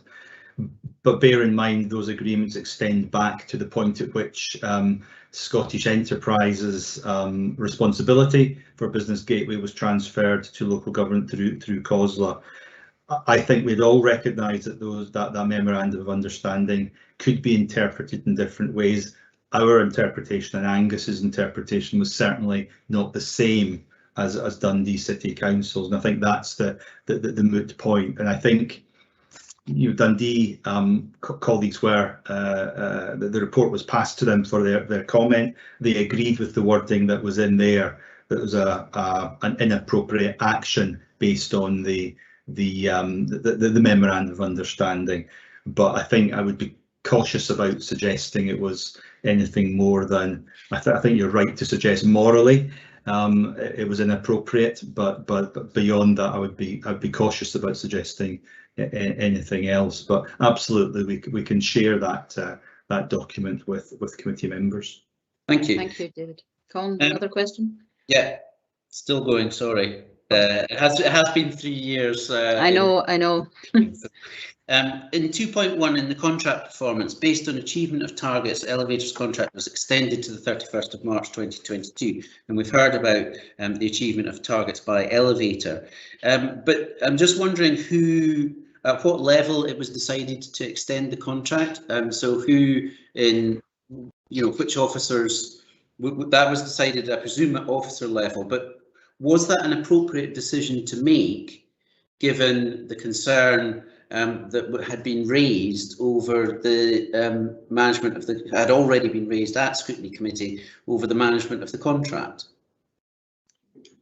I mean, we need to separate two things out, in my opinion. There's the management of the contract and how I guess that Dundee City Council chose to manage that financial level. But I don't think we need to separate that out from the performance of Elevator in delivering what they were asked to deliver.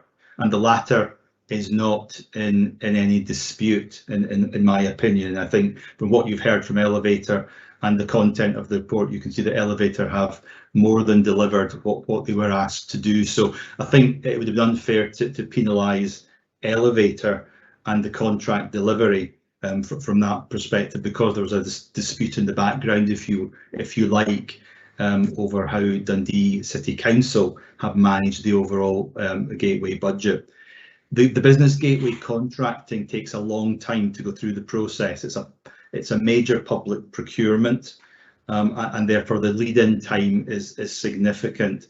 So we need to bear in mind that there's a kind of wider context for our inability at that time in the decision, but by the officer group, the management group, and Serge can say a little bit more about the structure of that in a second. But we were dealing with the impending review of Business Gateway nationally. We were also mindful that there were kind of changes afoot in terms of Scottish Enterprises' own support for businesses and the cessation of the account management process. Plus we had COVID, and we simply didn't have the capacity to begin a major retendering process in advance. And in truth, in terms of delivery of outputs and outcomes, there was no particular reason to press the button and begin a retendering process from that basis. But Serge can say a little bit more about where the discussion took place and how that decision was formalised, I guess. Thank you, David. Serge?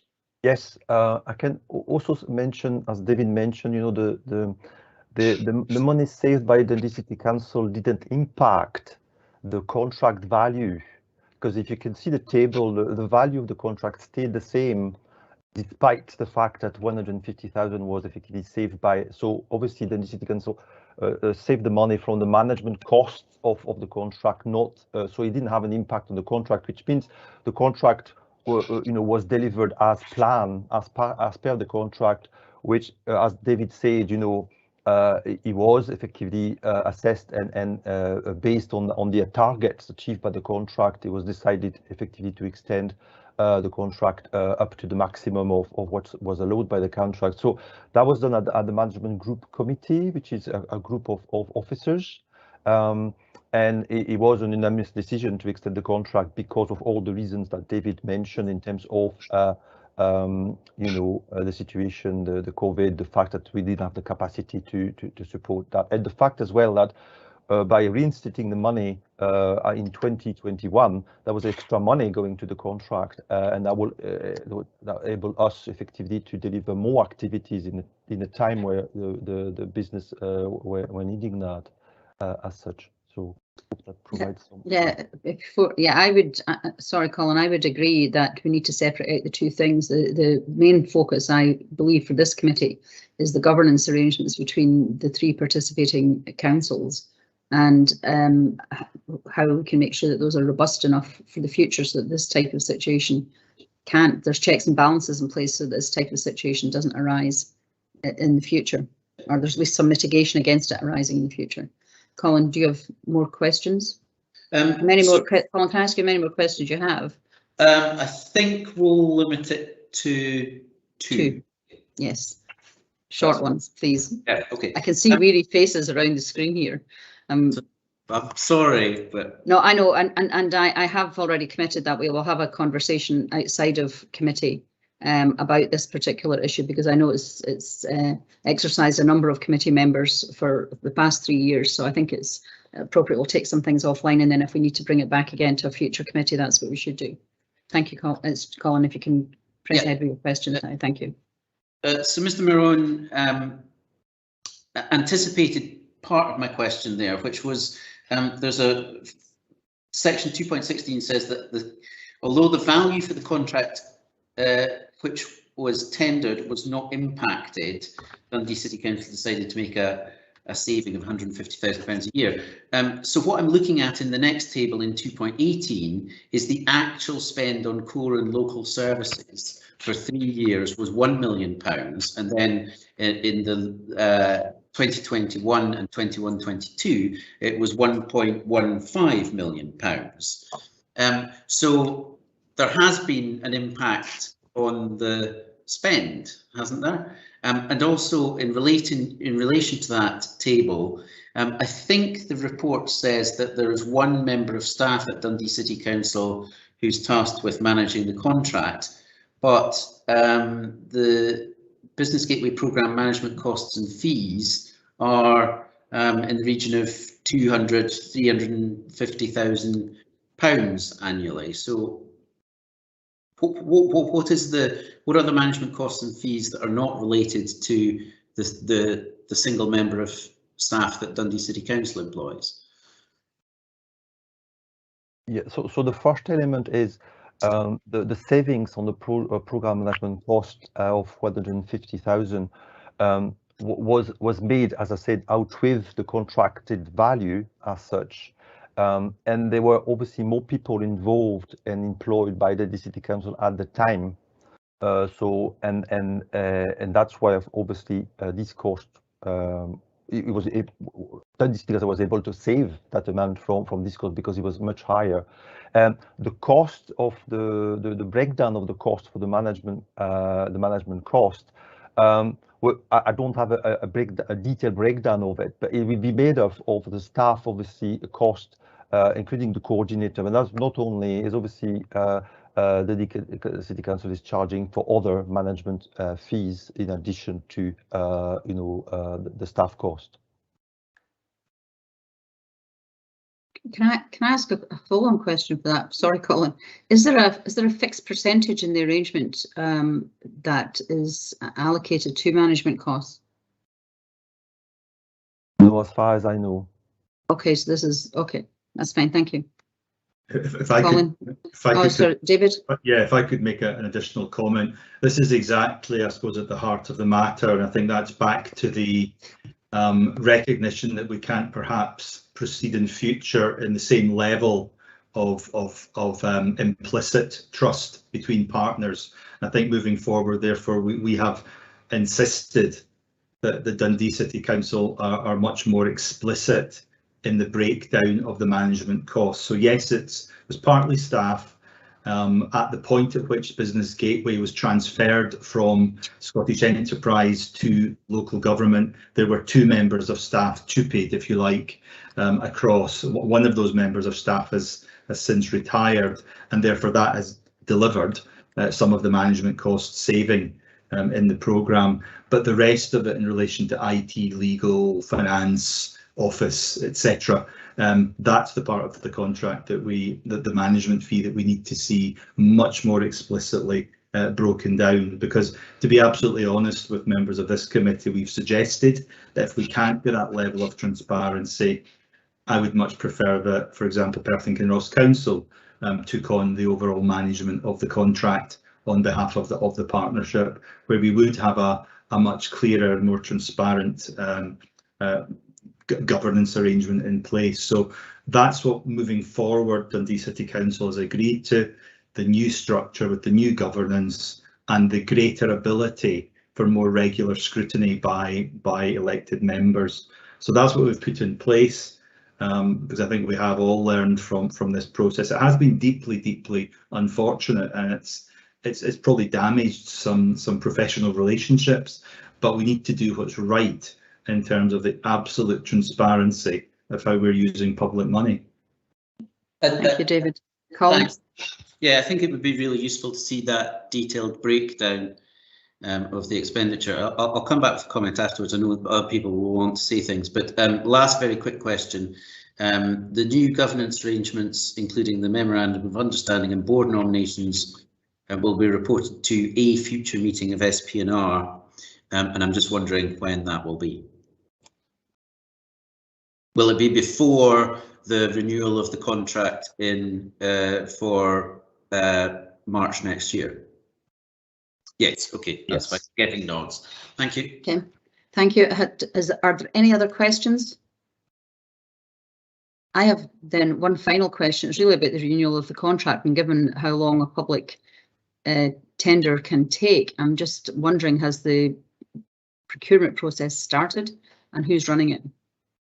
It hasn't started yet for our own Business Gateway Tayside contract, because there's an ongoing review of Business Gateway nationally, and that review itself needs to fit with what we're expecting out of the national strategy for economic transformation. So we need to make sure that it all fits together in terms of what the Advisory Council on Economic Transformation are proposing for the wider kind of economic development support system in Scotland. We don't yet know, but we need to work back from that. We do need to begin that contracting process, though it's already causing an issue, as I've told you, because of that public procurement timescale. But I'm very familiar with those, David. Absolutely. We just need to make sure that what we are designing is not being done blind, if you like. Okay. I think it'd be useful to maybe get an update on that at a future meeting, because it's quite an important thing. Okay, thank you very much indeed. I don't see any comments in the chat box and no official. Oops, I see a hand up from Councillor Stewart. Yeah, there we go. Thank you, convener. So thank you for your indulgence in letting me run with a lot of questions, more than is normally allowed. Yes, but you raised this in the first place, Councillor Stewart, so I know it's something that we have to give you credit for doing that. And thank you for putting it on the agenda. Thanks again to the officers for bringing it forward, and thanks to Business Gateway Elevator for their presentation. I would suggest we are invited to comment on the report as well as to note it and consider it. So I would suggest that in 3.10 that the board that's proposed, I think it would be useful to have elected member involvement prior to bringing forward, so input and feedback on the proposals prior to it coming forward in a paper to SPNR, because I wouldn't want us to be amending stuff at a stage which was too late to be discussed with Angus or Dundee City Council if we weren't happy with the arrangements. So I think it'd be useful to have input into that from elected members beforehand.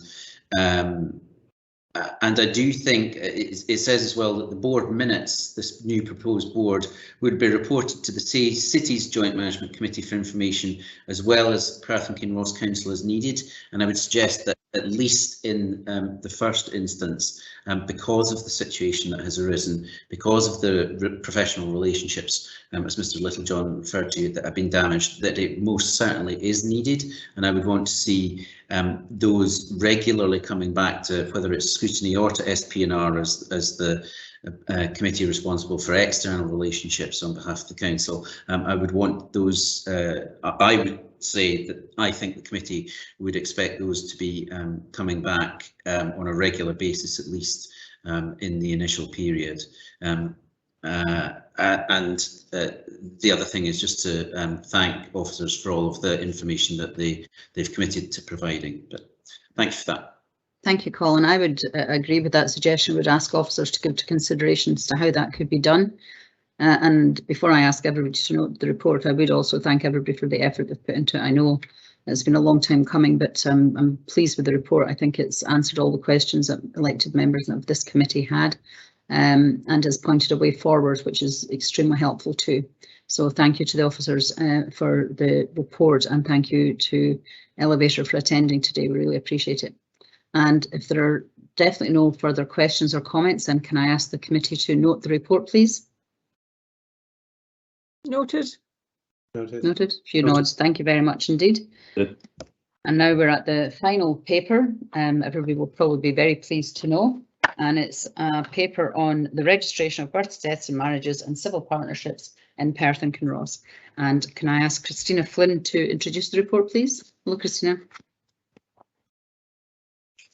Good afternoon, councillors. I'll try and keep this as short as I can, and I know that you've had a very long morning. This report comments on the annual inspection reports from the National Records of Scotland on the provision of the registration services for the calendar year 2019 in Perth and Kinross. There are two types of errors: prescribed errors, which is wrong information provided by the informant, and clerical errors, which are any errors made by the registrar, as detailed in paragraph 1.6 of the report. 2019 register books were examined in July 2020, but due to COVID, the full examination and the publication of performance for all 32 councils, their indicators, as detailed in Appendix 1, was delayed. In Section 2, you will see that there were slight drops in accuracy in Aberfeldy, Ardracree and Perth. These percentages reflected the effect of 22 errors over 2,922 errors. Accuracy levels in Blairgowrie, Kinross and Pitlochry showed slight improvements. Breakdown of our registration entries and percentage accuracy data for 2019 and previous years are detailed in Appendix 2, and the tables in paragraph 2.5 in the report. Accuracy levels for 2009 in Perth and Kinross was 99.26%, fourth highest in Scotland. Section 3 shows details of the uptake of Tell Us Once, which is a service led by the Department of Work and Pensions. Accuracy levels only play a small part, and the ongoing review of best practice and training continues to contribute to the registration service improvement journey. Hazel and I are here to answer any questions you may have. Thank you, Christina. Any questions?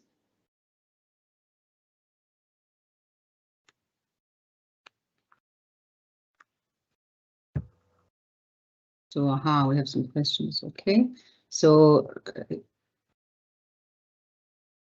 Councillor Illingworth, you have a question, please.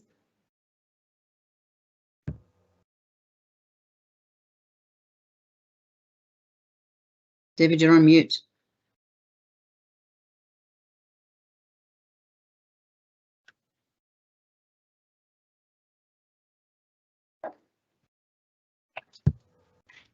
Councillor, there you go. Apologies. The question is, I'm quite happy with the stats that have been presented in the report, and that I shouldn't give anybody any great concern. My question is around compassion, and because a lot of the events that surround registration are quite emotional, and empathy and quality of service. Do you have any data on that? We will have, we normally do some surveys out after events. So for example, weddings that we do, we'll send out surveys, but Hazel might have some more information on the data we get back, but usually any quality information we get back is usually very positive, but I'll pass over to Hazel to maybe expand on that. Hazel. I don't think we have anything recorded really to measure that, but I could certainly tell you that the feedback from our customers is always full of high praise for the team. We often have thank you cards, really not any complaints, certainly. Okay. Thank you, Hazel. Great. Is that okay, David? Yep, that's fine. Thank you. And Councillor Liz Barrett, you have a comment to make? Sorry, there are no more questions, I presume. I see nothing in the chat box, just in case I'm missing something. No? Okay. Councillor Liz Barrett, you have a comment to make? Just to thank Christina and the teams everywhere. This is really good. You said we're fourth in Scotland. I did look at the percentages and figured out that we were really high. So just wanted to say well done to everybody. I'm sure, you know, when there are errors, you're looking at them to see what learning there can be across the board. But this looks good, and thank you all. Thank you for your comments. We'll pass that on to the team. Thank you. Thank you. Appreciate it. I see no more questions or comments, so I want to thank you too for your patience and waiting all this time for this report to the end of the meeting. But it's good to see that the standards are being maintained. I always quite enjoy seeing this report every year, although I see the number of registrations has gone down year on year, but that's perhaps a conversation for another day. So if there are no more contributions from elected members, can we note this report, please? Noted. Noted. Thank you, everyone. So that concludes our business for today. Our next scrutiny meeting is on the 9th of February 2022. So that being the case, and I know it's not quite December, but may I wish you all a very happy December and the start of January.